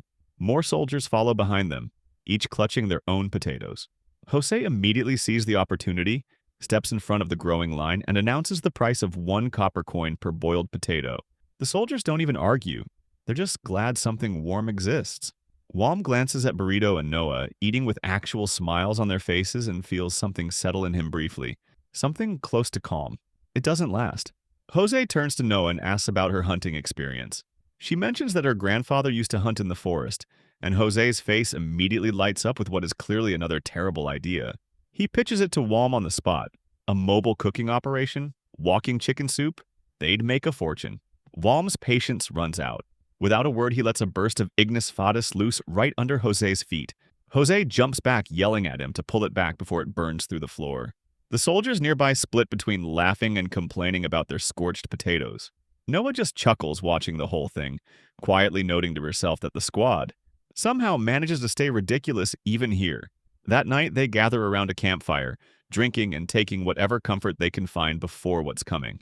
Wom breaks the quiet and asks Jose whether it's confirmed that the enemy has already made contact with their advance party. He's heard the real battle kicks off in 3 or 4 days. Jose confirms it, and his tone is different now. The enemy force is over 50,000. He stares into the fire and says quietly that this fortress is going to be buried under bodies before it's over. That lands heavily. Wom looks down at the ground and says nothing, just listening to the fire crack. Somewhere in that silence he hopes, without saying it out loud, that none of his squad ends up in that count. Then a soldier somewhere bangs on a pot and calls everyone to dinner. Jose gets up grinning and calls it their last supper, arriving ahead of schedule. Wom stands too and tells him to wash his hands before his mother comes after him. The laughter breaks the tension open, and for a stretch of time they just eat and drink under 2 moons, hanging above the fortress walls. Later the camp goes quiet and Wom ends up sitting alone at the rampart, cigarette glowing faintly in the dark. He exhales and stares up at the sky. Jose drifts over and asks what's weighing on him. Wom admits he's been turning over the same question. How long does this war actually go on? Jose doesn't have a deep answer for it. He says simply that it ends when they win, but Wom has been watching how this works. High Cirque wins, takes land, and the new land brings new enemies and another war. Victory just extends the chain. That's how they ended up fighting 4 nations simultaneously. In a world where losing means dying, Wom sits with the question that doesn't have a clean answer. If the war never actually ends, if every fight just leads to the next one, what is he supposed to do with that? Jose tells him not to go soft right before the big one. The enemy has the numbers, but High Cirque has the terrain and the fortifications. It's not a guaranteed loss. Wom nods and lets it go. Jose lies down beside him and they sit without talking, drinking under the pale light of the moons. Walm takes a sip of fruit wine and pulls a face at how sour it is. Jose laughs. It's a small throwaway moment, the kind that disappears the second it's over, shared between two war buddies. Several days have passed and the Ligurian battalion of the Hycerc Imperial Army stands fully prepared on the battlefield. Across from them, the Christ Royal Army joins forces with the Razan Knight Order and begins advancing. Because both sides are ready, the fight starts without delay. The Klashuk units strike first, releasing a heavy wave of magic that crashes into the enemy lines, blasting through both soldiers and crystal defenses. In response, the Knight Order pushes their chanting to its peak, which leads to massive earth golems rising from the ground. These creatures move forward like living fortresses, shaking the battlefield with every step. As the fight intensifies, bodies begin piling up quickly. Jose watches the scene and quietly reflects that the battlefield now resembles a graveyard meant for soldiers. The enemy does not slow down despite the losses. They continue charging forward, even climbing over fallen allies just to push ahead. Nor reacts by throwing a stone that hits one of the attackers directly in the face, forcing him back. Because the man is left exposed, Duel follows up immediately by hurling a heavy log that crashes down on him before he can recover. While this section manages to hold its ground, Walm notices that a nearby bastion is struggling. The defenders there are losing control, which creates a risk of collapse if nothing changes. Duel quickly responds to this by instructing Walm to prepare a fireball. As Walm begins gathering flames in his palm, someone calls out to him. A messenger arrives, and this sudden interruption creates a sense of unease. Jose tries to lighten the mood by hinting at some unexpected assignment, but Walm remains serious and moves to meet the messenger. The report confirms his concern. The enemy is close to breaking through the right side of the rear line. Because of this threat, the commander has ordered Walm to stop their advance using Ignis Fatuus. Walm reacts with slight frustration since this task once again involves dealing with overwhelming firepower, and Jose adds a remark that makes it sound more destructive than controlled. Even so, the urgency leaves no room for delay. Guided by the messenger, Walm rushes toward the rear. When he arrives, the situation appears worse than expected. The defenders are exhausted, and their formation is already starting to collapse under continuous pressure. Below the slope, enemy forces gather in large numbers, focusing everything on a single breach point.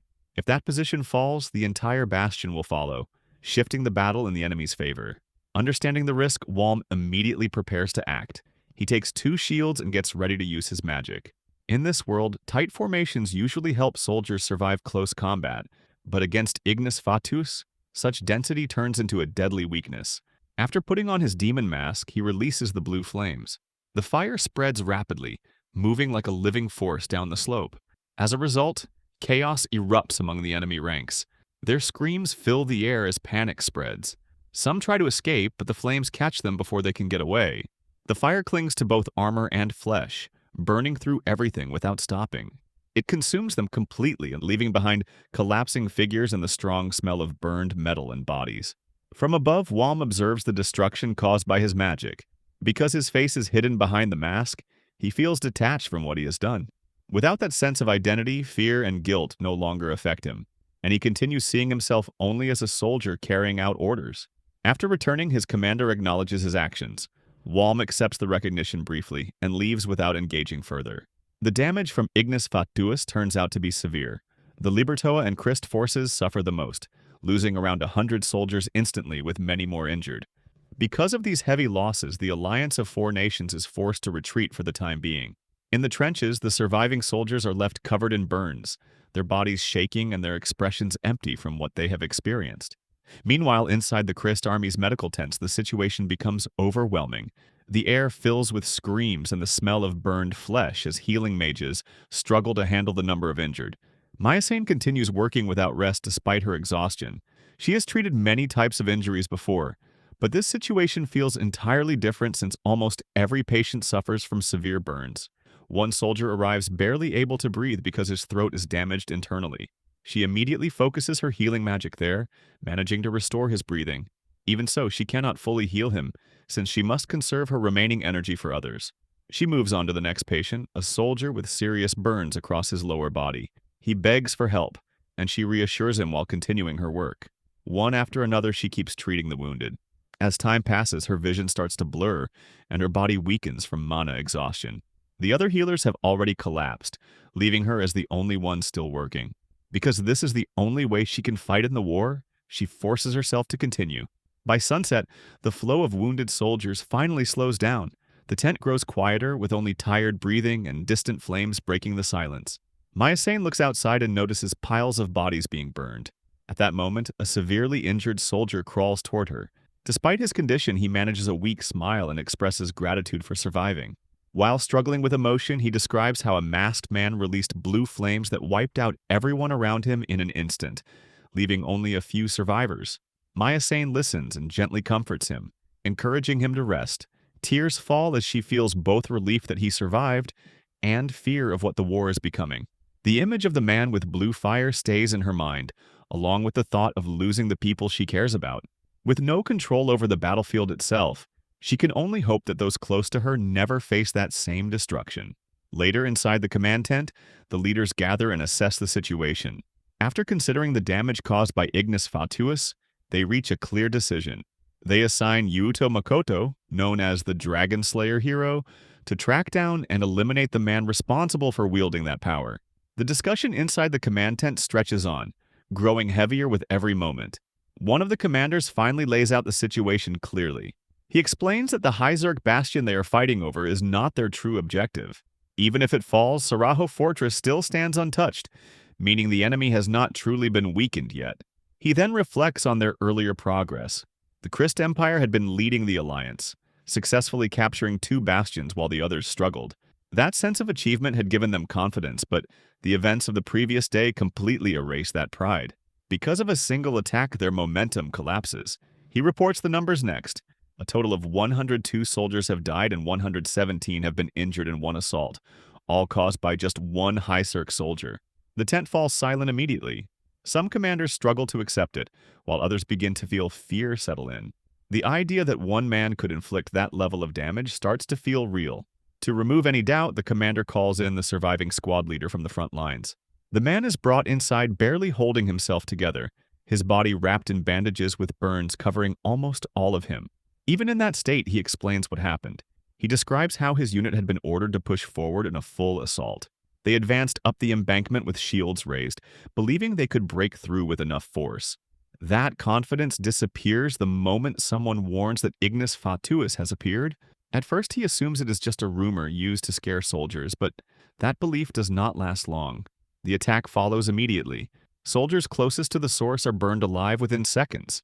Those slightly farther away are left in unbearable pain with severe burns, including himself. Even those at a greater distance are not spared completely. Because of this, he realizes that their usual methods of defense are useless. Shields provide no protection, and hiding does nothing. Running is the only option, yet even that does not guarantee survival. When he finishes, the silence returns, but this time it carries fear. The officers are no longer thinking about armies or strategies. Their concern shifts to a single individual capable of changing the entire battlefield. Johanna, a knight of the Christ Royal Knights, recalls the burned bodies she saw and tightens her grip, unable to ignore the reality in front of her. They begin discussing possible responses. Since direct confrontation seems ineffective, they settle on a different approach. Drawing that man out becomes the only workable plan. No one steps forward at first because the risk is obvious. Johanna eventually takes that role upon herself and offers her squad as bait. The commander studies her for a moment before accepting. He makes it clear that failure cannot happen, because too much depends on this attempt. The next morning begins quietly on the other side. Walm wakes up before the others, surrounded by the usual stillness that follows a night of battle. The air still carries the smell of smoke and sweat. As he shifts, he notices Noor asleep beside him. The calm moment leads him to act on impulse, and he pinches her nose as a joke. That small action causes a chain reaction. Noor reacts in her sleep and throws a punch, which lands on Burrito instead. Burrito wakes up in confusion, briefly thinking they are under attack before settling down again. The situation becomes even more ridiculous when Walm notices Duel sleeping loudly nearby, completely unaware of everything happening. The group lies tangled together while Jose rests peacefully with his canteen held like a pillow. Because of this moment, Walm briefly forgets about the battlefield and everything tied to it. The constant presence of death fades for a short time. He quietly drinks some water and lies back down, allowing himself a bit more rest before reality catches up again. Later, the squad gathers for their next assignment. They are ordered to support Platoon Palma, which seems like a routine defensive task. The expectation is simple. The enemy will push forward, and their job is to hold the line and force them back. If things become critical, Walm is expected to use Ignis Fatuus to eliminate the threat in one decisive move. Each member receives a role. Walm is instructed to conserve his mana until it is truly needed. Jose takes responsibility for watching over the less experienced soldiers. Willard is assigned to support Walm with magic, while the rest are told to look for weaknesses and strike when opportunities appear. The squad responds with energy and moves into position. The battle begins with immediate intensity. Nor throws stones with speed and accuracy, taking down enemies before they can react. Her arrows follow the same pattern, precise and effective, showing her strength as an archer, even if she avoids close combat. When her skill is acknowledged, she reacts shyly but continues without losing focus. Nearby, Burrito nearly gets hit by an ice attack, but Jose steps in and destroys it instantly, preventing serious harm. That action leaves Burrito impressed, reinforcing the trust within the group. As the fight continues, it settles into a pattern of constant pressure, with both sides attacking and defending without pause. During this exchange, Walm starts noticing something unusual. The enemy is not fighting the same way as before. Their movements feel more aggressive and desperate, and even their mages abandon their usual safe positions to join the front lines. At first, he ignores it, but his habit of overthinking during battle brings his attention back to it. Before he can act on that thought, a sudden attack interrupts him. A fireball hits directly, but he absorbs it without reacting, allowing his teammates to use him as cover. This works because of his natural resistance to fire, something he has learned through experience. Even so, he finds it hard to accept being used in that way. Then his focus shifts again. In the distance, he spots Johanna leading a charge. The moment he sees her, a sense of unease grows. The situation begins to make sense. This is not a normal assault. As Johanna advances, even incoming attacks fail to slow her down. A wind blade aimed at her is deflected easily, and she counters immediately, taking down the enemy mage without hesitation. This display confirms how dangerous she is. When her squad gets close enough, the order comes for Walm to use Ignis Fatuus. He climbs up and prepares to activate it, but something stops him. Johanna is already watching him. Because of that, she reacts first. Her attack begins instantly. Water spheres strike him one after another, knocking him off his position before he can respond. He falls hard, disoriented from the impact. As he tries to understand what happened, the realization becomes clear. This time, he is not just another soldier in the fight. He is the main target. He attempts to recover, but another attack follows. A blade pins his foot to the ground, sending sharp pain through his body. His scream carries across the battlefield. Noor reacts with panic. Burrito freezes, and Jose finally understands the situation, but remains too far to intervene. Duel does not hesitate. He rushes forward despite the danger, driven by the need to reach his comrade. His body struggles to keep up, but he continues moving. Just as he gets close, more attacks rain down from above, slowing him but not stopping him completely. From a distance, Jose senses that everything is about to go wrong. That feeling proves correct when a powerful attack descends before Duel can reach Walm. The impact creates a blinding explosion that engulfs the area completely. The ground beneath Walm breaks apart under the force, and with nothing to hold onto, he is pulled down into the darkness below. Walm drifts into a dream that pulls him back to his childhood, to a time when hunger had taken over his village. Food had become so scarce that even their family fields stopped producing anything. Because of that, he and his brother spent their days searching for anything they could eat. Their bodies weakened and their stomachs always empty. At that pace, survival itself had started to feel uncertain. His brother then calls him over, hinting that he has found something. When Walm follows, he sees trees filled with fruit. That sight changes everything. The two of them rush forward without thinking, grabbing whatever they can reach and eating as much as possible. Relief replaces hunger for a moment, and laughter comes naturally. His brother tells him to keep it a secret, explaining that Walm needs the food more since he is still growing. As they eat, birds gather around them, drawn by the fruit. Walm casually thinks about catching them for food as well, which makes his brother laugh and react with a mix of amusement and concern. That reaction leads to something more serious. His brother admits that he worries about him, just like their parents do. Walm always behaves older than he is, carrying responsibility as if everything depends on him. Because of that, his brother reminds him that he is still the youngest and should allow himself to act like it. He playfully pinches his cheeks and starts teasing him, which turns the moment light again. They both end up laughing together, and Walm feels a quiet sense of happiness knowing someone cares that much about him. That feeling makes him regret his behavior, and he silently apologizes. The dream then shifts without warning. He finds himself walking through a city at night, back when he was still living as Rizzo in Japan. The lights flicker in the distance, but something feels wrong. A sense of unease grows as he realizes he has forgotten something important. That missing piece suddenly becomes clear. Yoraizo Takamura is dead. Because of that realization, a portal opens beside him, filled with shifting darkness. Voices begin calling out, urging him to step forward. Instead of resisting, he moves toward it and jumps in. That action brings him back to reality. Walm wakes up buried under rubble, his body overwhelmed with pain. He forces himself to move and checks his condition. His foot is badly damaged, several of his fingers are broken, and one of his eyes no longer works. The attack has burned through part of his face, but the dirt covering him has reduced the damage just enough to keep him alive. As he looks around, he understands where he is. He lies in a ditch filled with corpses. Soldiers from Hyzerk, including his own comrades, are piled together like discarded objects. The smell is overwhelming, but that is not what affects him the most. Recognizing familiar faces makes everything worse. The reality settles in when he sees his squad. The three who always caused trouble lie motionless, their eyes missing. Nearby, he finds the rest. Noor, Burrito, and everyone from Duel's squad are gone. Because of that, the weight of everything crashes down on him at once. He drops to his knees and lets out a broken scream, unable to hold anything back. He remains like that for a long time, until there is nothing left to release. When he finally stands again, something inside him has changed. The battlefield around him is no longer active. The fortress is in ruins, and the front line has turned into a silent graveyard.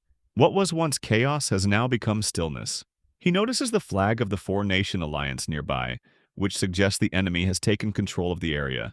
In the distance, faint lights can be seen along the walls, along with a black banner. That sight makes him consider the possibility that his own side has retreated there, though even that thought carries uncertainty. His attention returns to the bodies. The condition of the corpses reveals something disturbing.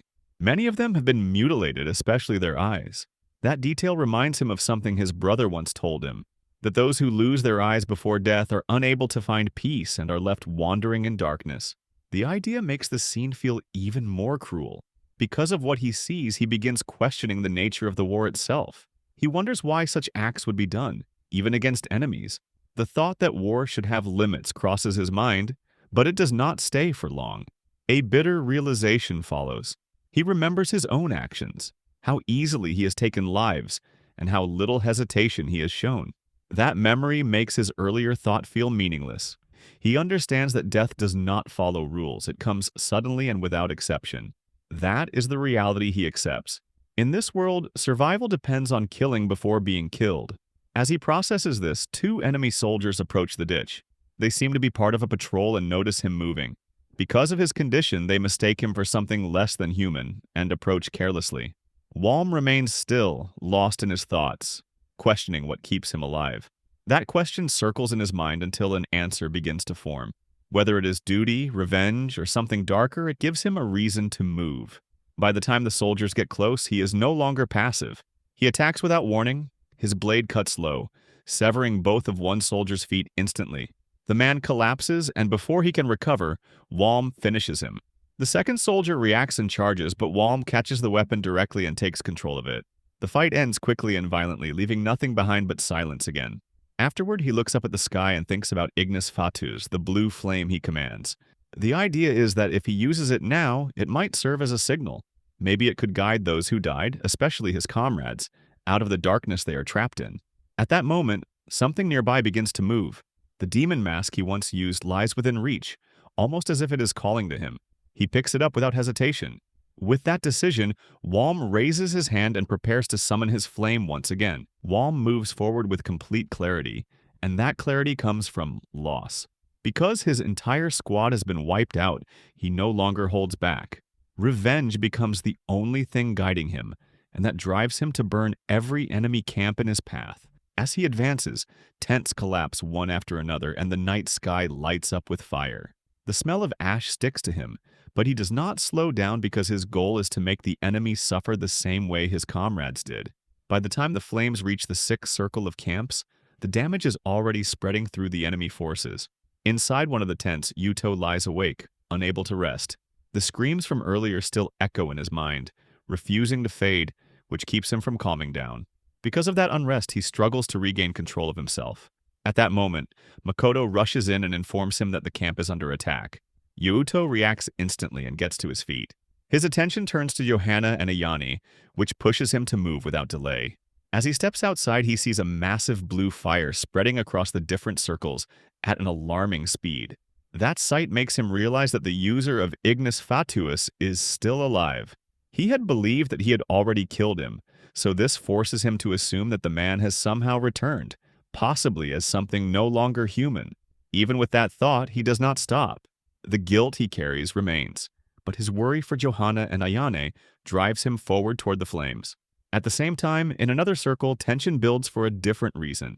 Inside a large tent, leaders from different nations argue over who will lead the next full assault on Hyzerk. Because leading the attack means gaining power and recognition, each faction tries to claim that role. The Chris side stays out of the argument, since their earlier success has already secured their position. That situation causes the others to act aggressively, like they are competing over something valuable. Johanna grows tired of the argument and suggests settling it by chance, which only irritates them further. Nearby, Rita watches everything from a distance. She does not involve herself and remains calm, supported by her knight who stays close to her side. That tense moment suddenly breaks when a tremor runs through the ground. The sound of fighting follows, which immediately raises suspicion. Some consider the possibility of spies and suggest waiting for proper information, since the camp is heavily guarded. Despite that, Johanna senses something different. The air turns cold and a familiar kind of magic spreads through it, making her uneasy. Soon after, guards rush into the tent and report that the attack is coming from the third circle. At first, they assume it is caused by undead forces. When asked about the numbers, the reply changes everything. There is only one attacker, and it is the same Ignis Fatuus user they had been ordered to eliminate earlier. That confirmation causes panic to spread instantly. Before they can react properly, the situation escalates. The guard who delivers the message is suddenly consumed by blue flames, and the fire bursts outward toward everyone inside. Because of the sudden explosion, survival depends on immediate reaction. One of them uses the surroundings to shield herself from the blast, while others are caught in the flames. The tent is destroyed in moments. When the fire settles, only 7 people remain alive inside. Rita survives because her knight protects her from the attack. The destruction happens so quickly that no one has time to process it. A brief moment of relief appears, but it does not last. One of the survivors is suddenly attacked from behind and killed before he can react. Another tries to fight back, but Walm moves faster and cuts him down instantly. Because of that, the number of survivors drops again, leaving only 5 people standing. Johanna prepares to fight and focuses on Walm. His condition surprises her. His armor is damaged and his body is covered in injuries, yet he continues to stand and fight. That makes him even more dangerous. They face each other, both gathering their strength, and the clash begins. Walm attacks first, using a powerful strike with his weapon. Johanna manages to block it, but the force behind it shocks her. Even with broken fingers and severe injuries, he still holds that level of strength. That realization forces her to take him seriously. Walm follows up by releasing Ignis Fatuus. Johanna reacts quickly and raises a barrier using earth magic to protect herself. The defense holds just enough to prevent immediate destruction, but the impact still pushes her back. When the dust clears, she looks at him closely and understands something important. He is not undead. He is still alive, which means he is acting with full awareness. That understanding makes the situation more dangerous.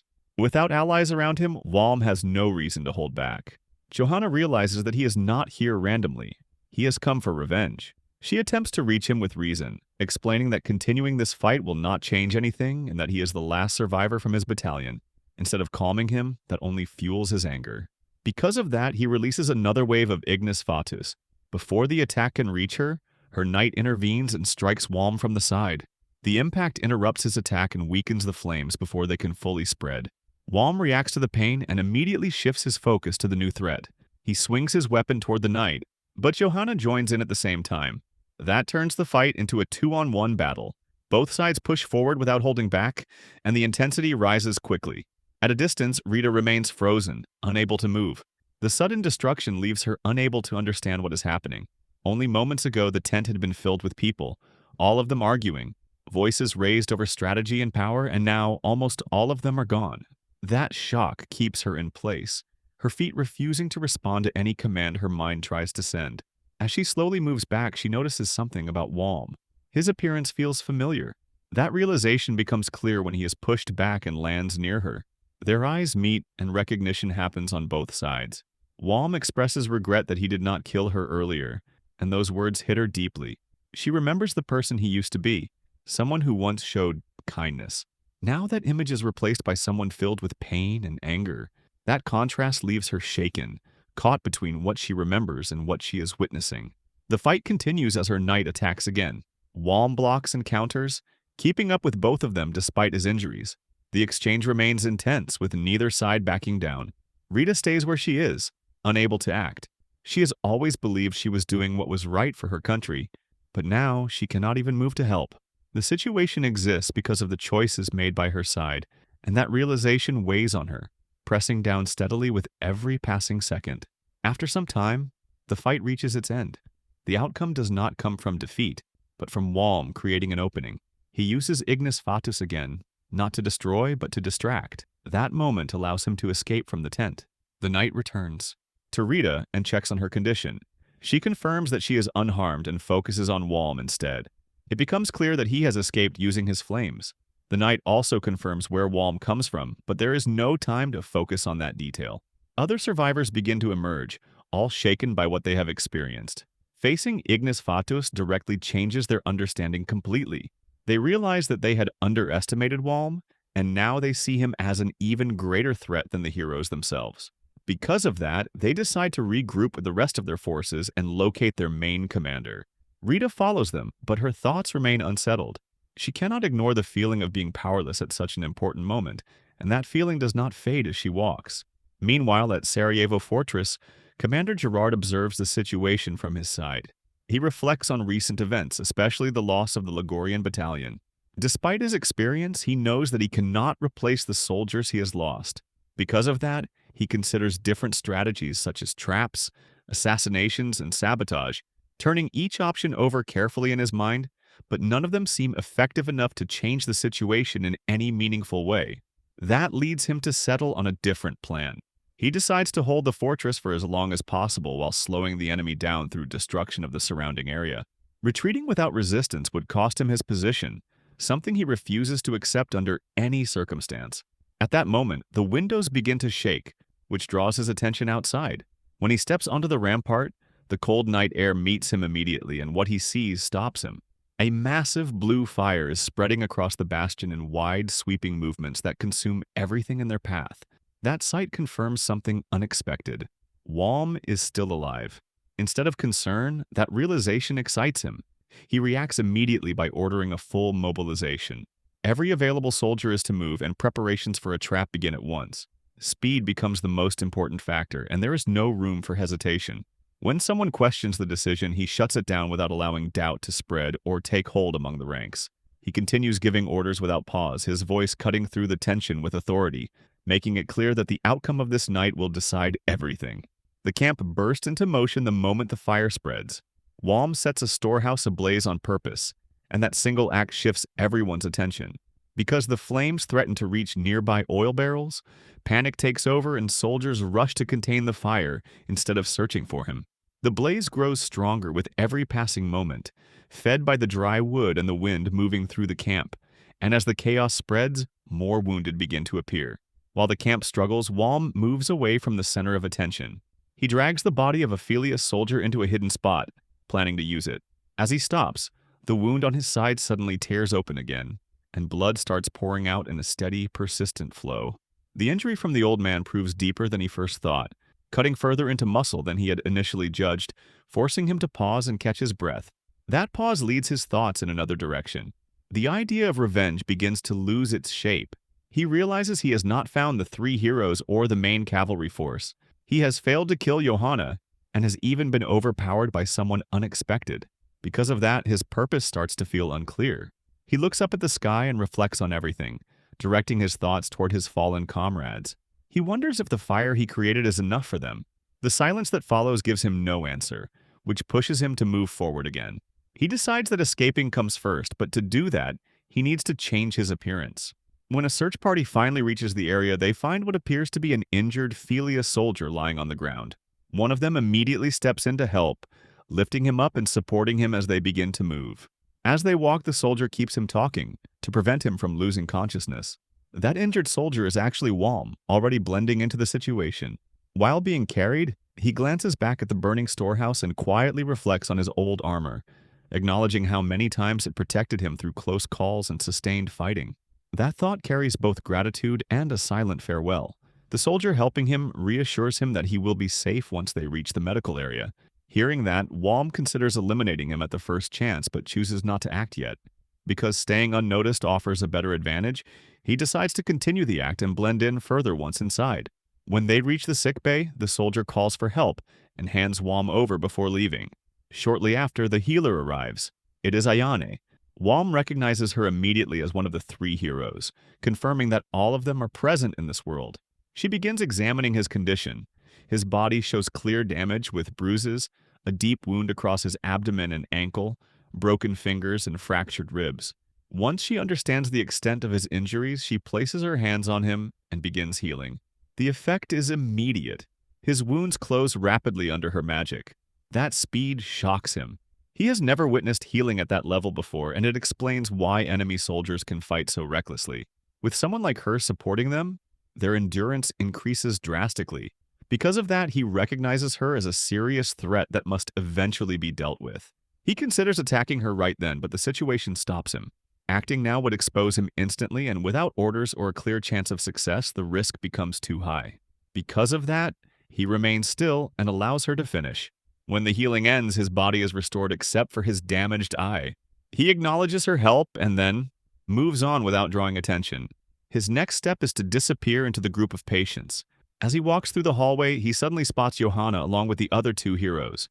That sight forces him to step back and hide for a moment. He understands the danger immediately. Someone who can recognize him is now standing between him and his exit. Because of that, he calms himself and prepares to act naturally. He pulls his scarf up to cover part of his face and begins walking forward, blending in as much as possible. As he passes by, he overhears them speaking. They express relief that he is not nearby, while Johanna reflects on her own mistakes, believing her carelessness caused unnecessary damage. The others try to ease her thoughts. During that moment, Walm keeps moving, focusing only on getting past them. Just as he's about to reach the exit, Johanna senses something and stops him. She feels a sense of familiarity and questions it. Walm turns back and explains that they had crossed paths briefly during the earlier battle in the inner circle. Because that explanation fits the situation, she accepts it. She then notices his injured eye and comments on it. He explains that it was damaged by enemy magic. That answer satisfies her and she lets him go, even apologizing for stopping him. Walm acknowledges her and quickly leaves, finally making it past without being exposed. He believes he only needs to stay calm now and disappear completely. That plan is interrupted when a messenger rushes in, urgently calling for Johanna and the heroes. The sudden urgency makes Walm stop and listen. The message changes everything. Hyzerk soldiers have launched an attack and have already broken into the current circle. That news shocks everyone. Johanna questions how such a breach happened so quickly. The explanation reveals the truth. The front lines were not broken. Instead, hidden tunnels were used, allowing soldiers to emerge from within while the fires distracted everyone. This strategy is identified as part of a larger plan, which makes the situation even worse. Cavalry forces are also joining the attack in large numbers, increasing the pressure rapidly. Walm realizes that his own side has launched a powerful counterattack, something even he did not expect. Johanna immediately decides to act. She plans to eliminate the source of the attack by targeting the tunnels directly. That decision creates a reaction within Walm. He understands what will happen if they succeed. The messenger then leads them toward their commander, and they begin moving in the same direction as Walm. At that moment, he faces a choice. Letting them pass would allow him to escape without risk. Acting against them would put him in danger again. For a brief moment, he considers doing nothing. He convinces himself that he has already done enough and fulfilled his role. That thought almost allows him to walk away. Then the memory of his fallen squad returns. That image changes everything. The idea of leaving it unfinished becomes unbearable. Because of that, he abandons hesitation. He acts instantly.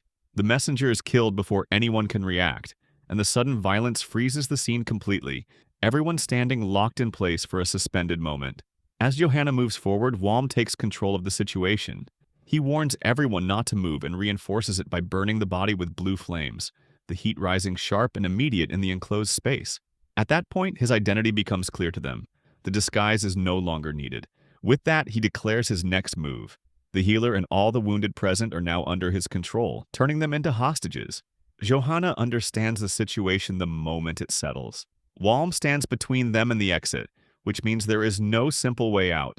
Because of that, she realizes this cannot drag on. If they delay even a little, the High-Circ army will take back the Sixth Circle, and everything they have done will collapse. At the same time, Walm understands the opposite. Time works in his favor. The longer this standoff continues, the worse it becomes for them. Because of that, he focuses on slowing everything down instead of rushing forward. The moment turns into a race, not of strength, but of time. Johanna studies him, trying to read his expression, but his eyes give nothing back. That emptiness makes it harder to predict him. Walm makes his position clear through his actions. He does not want to burn the wounded or the medics who treated them, but that restraint comes with a warning. No one should move if they want those people to stay alive. One of the heroes reacts to that and treats it as a bluff, trying to provoke him, but Walm does not respond. He already knows the truth about his power. A few of them might endure his flames, but most of the people here cannot. The wounded themselves prove that point. Their hands move toward old burns, their bodies remembering what his fire does. Fear spreads quietly through them. Johanna sees that fear and calls him something less than human, but Walm does not reject it. In his mind, there is no difference between them anymore. That thought removes any hesitation he might have had. Because the danger is not fully understood, one of the heroes decides to move forward. Johanna follows at the same time, and the situation shifts into a direct clash. 3 against 1, all closing in, while Walm gathers his mana to release Ignis Fatuus again. At that exact moment, Ayani steps out from the treatment room, drawn by the noise. Her appearance changes the timing of everything. Before anyone can adjust, the flames erupt. The blast spreads across the space, filling it with blue fire. The wounded are caught in it, and their pain rises immediately. Even so, the attack does not end the fight.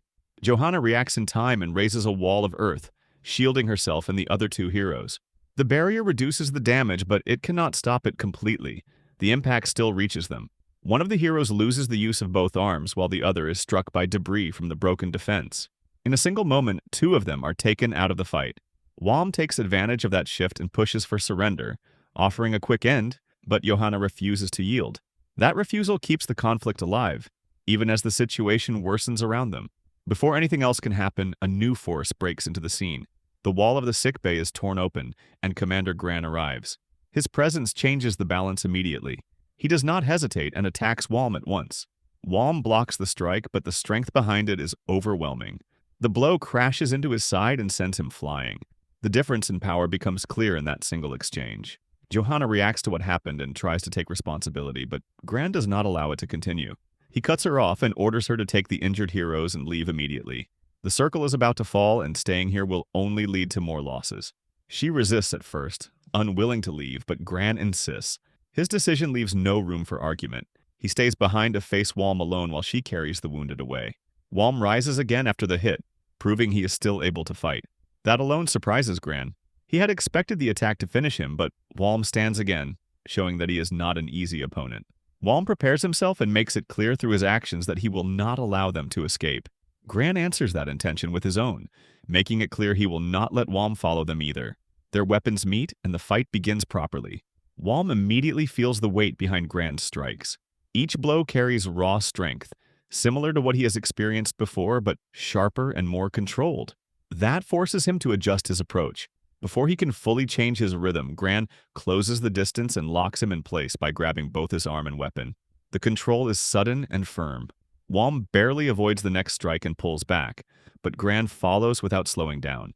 A direct hit lands on his face, throwing off his balance. Gran keeps pressing forward. His strength, skill, and composure combine into something overwhelming. He does not show signs of fatigue, and he reads Walm's movements with precision. Compared to this, earlier fights feel easier. At the same time, the surroundings create another problem. The fight takes place inside the sick bay, filled with injured soldiers. Walm does not want to burn them, which limits how he can use his power. Gran does not share that concern, and that difference gives him an advantage. Another strike comes and Walm avoids it mid-air before countering, but his attack lacks depth. Gran answers with a wide swing that forces Walm back again. During that exchange, one of the wounded is caught in the attack and loses a hand. The pain breaks the silence for a moment, but Gran reacts without emotion. He treats it as a minor interruption and demands silence from everyone. That reaction unsettles Walm.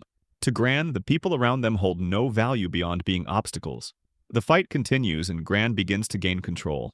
Earlier, Walm had the advantage through fear and hostages, but now his own restraint slows him down. That hesitation becomes his weakness. Gran's attacks grow heavier and Walm is pushed onto the defensive. Each strike lands close enough to harm not just him but those around him. Limbs are lost, yet no one dares to react. Then a strong blow cuts across Walm's body, forcing him to his knees.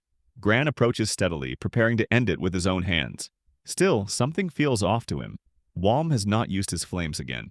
Gran pushes that thought aside and reaches for him. At that moment, Walm reacts.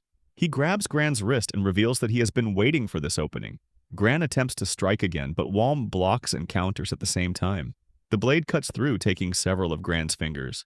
Pain finally breaks through his composure, and he reacts with anger. He swings again, but Walm has already moved. Gran searches for him and senses movement behind him.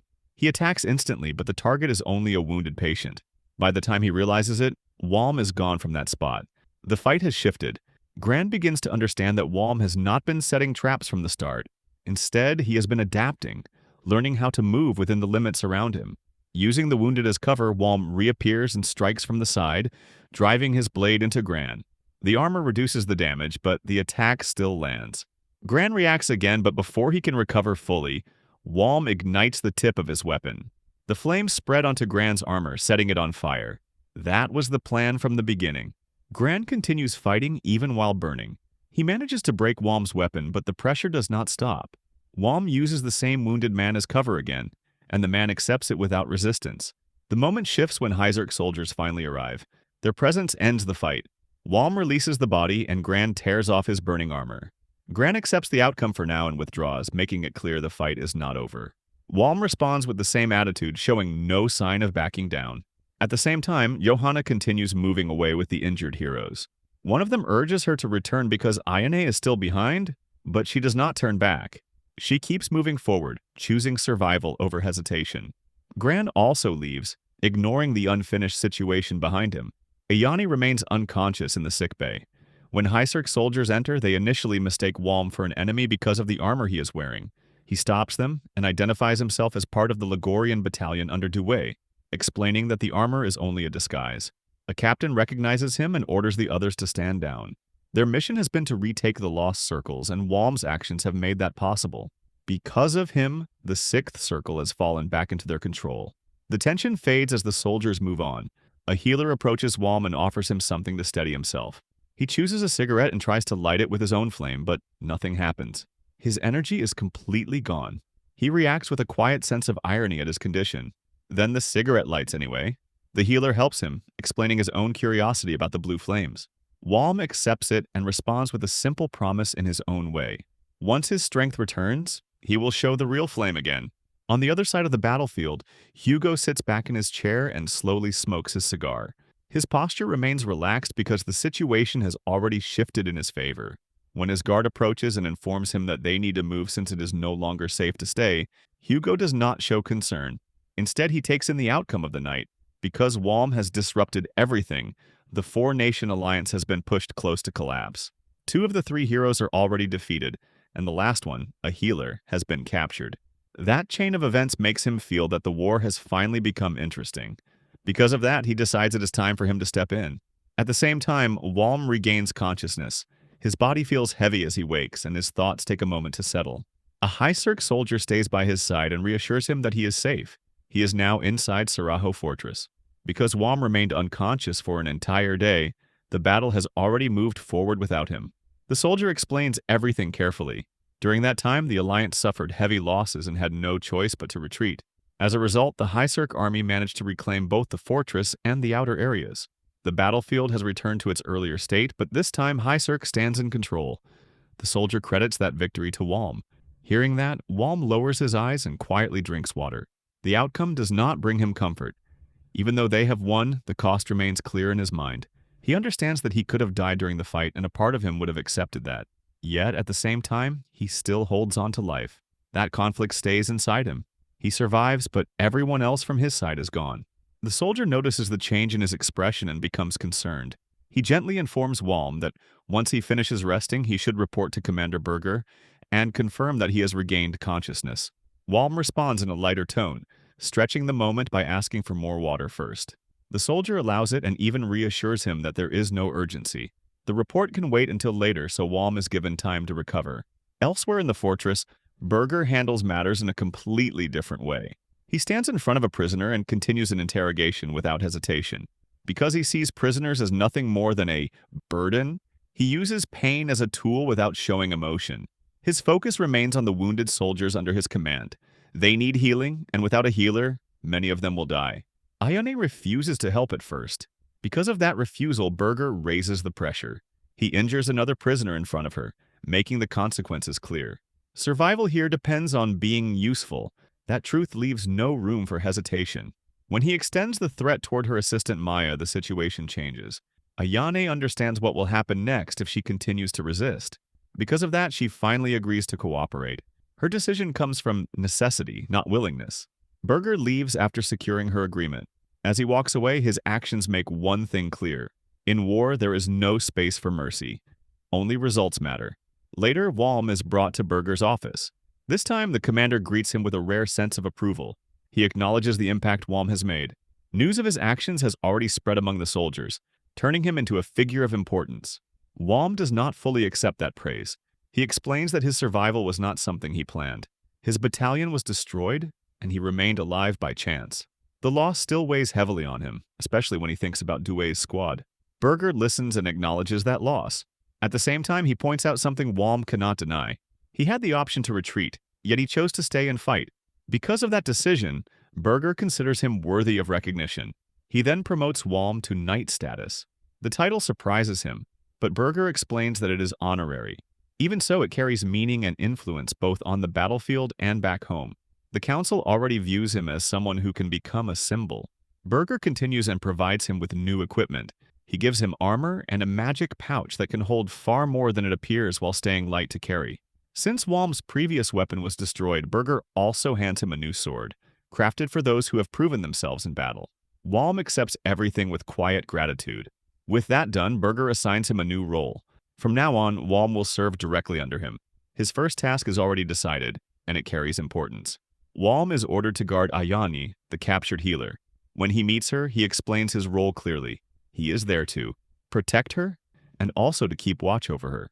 Other guards remain present at all times, ensuring that she cannot escape and that no one can reach her. Ayane remains calm, but there is awareness in her expression. Maya also recognizes Walm, and both understand who he is. Walm does not hide it. He simply acknowledges that she treated him before. He sets a clear boundary. They are free to continue their work, but during emergencies they must follow the guard's instructions. With that understanding, Ayane and Maya begin treating the wounded again. Walm stays nearby and observes.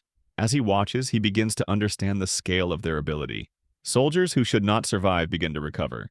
Their work is steady and precise. One of the guards, Moritz, notices Walm's attention and casually speaks to him.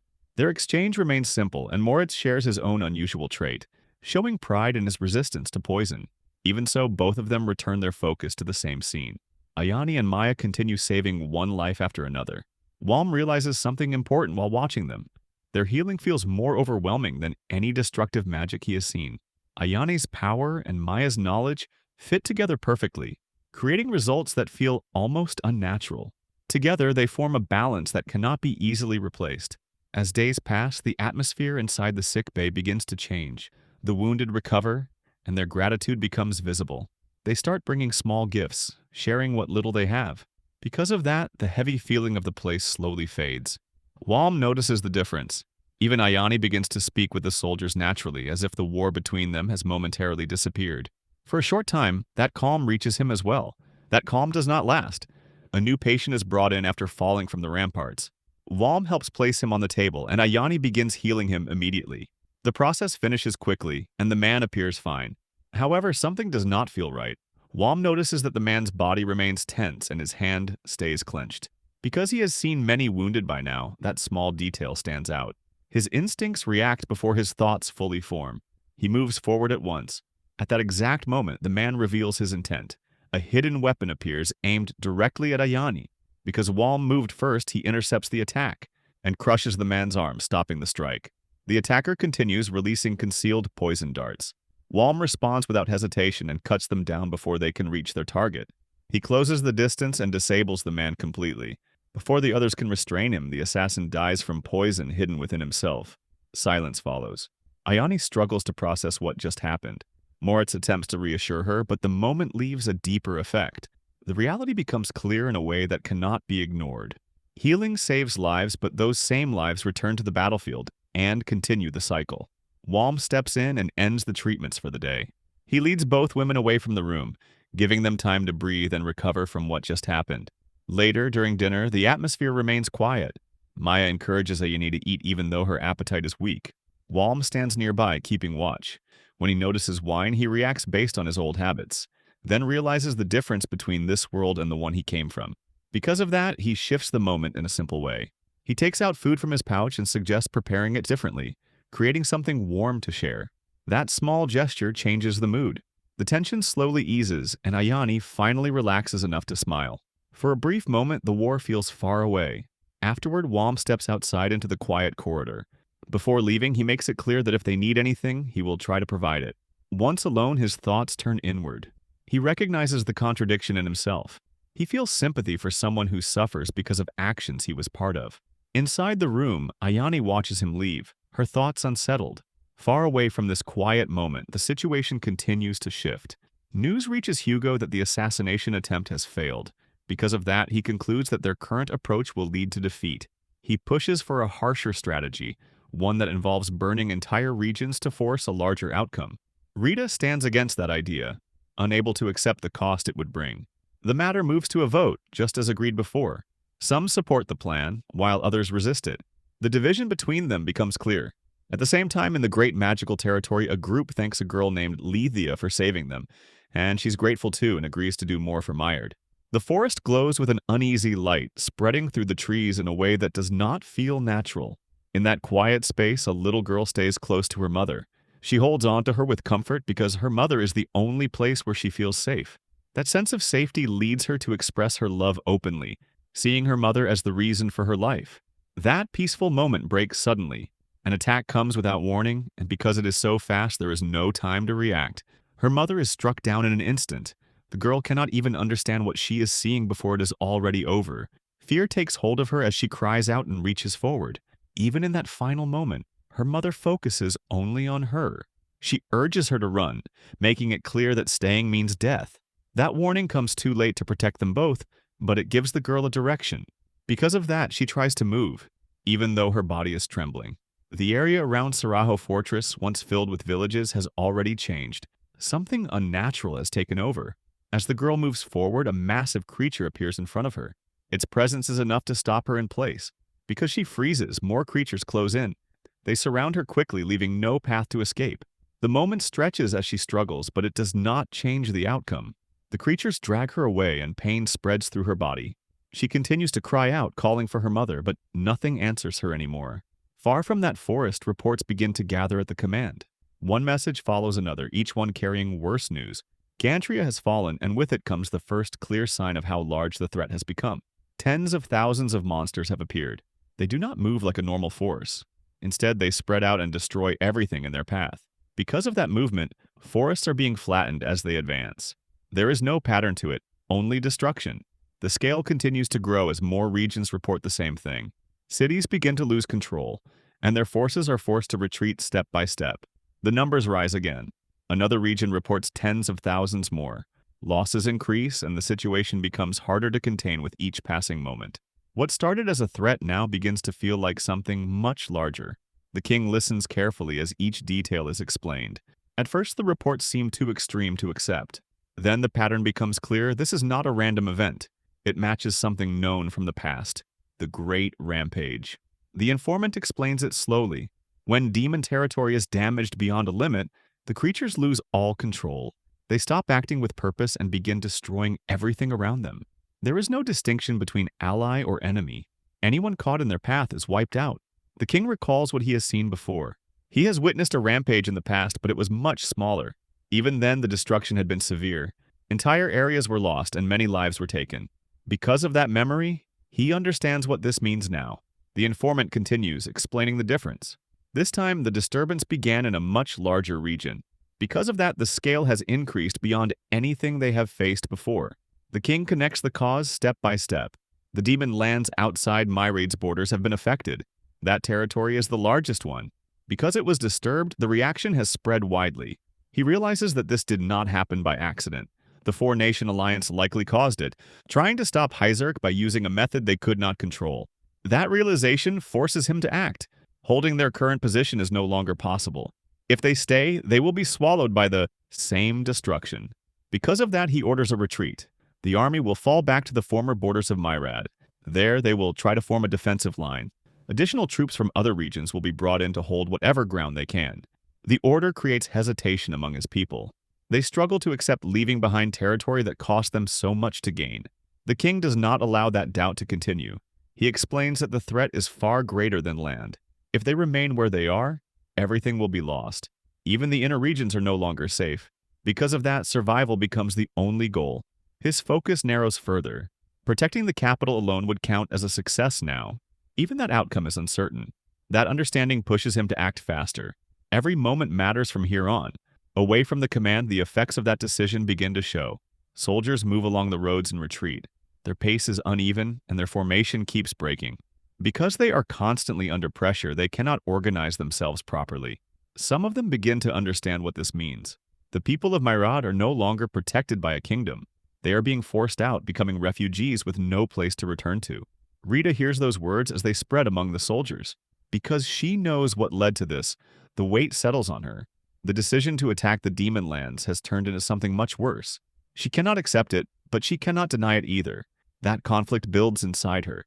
The thought that this outcome cannot be undone begins to take hold.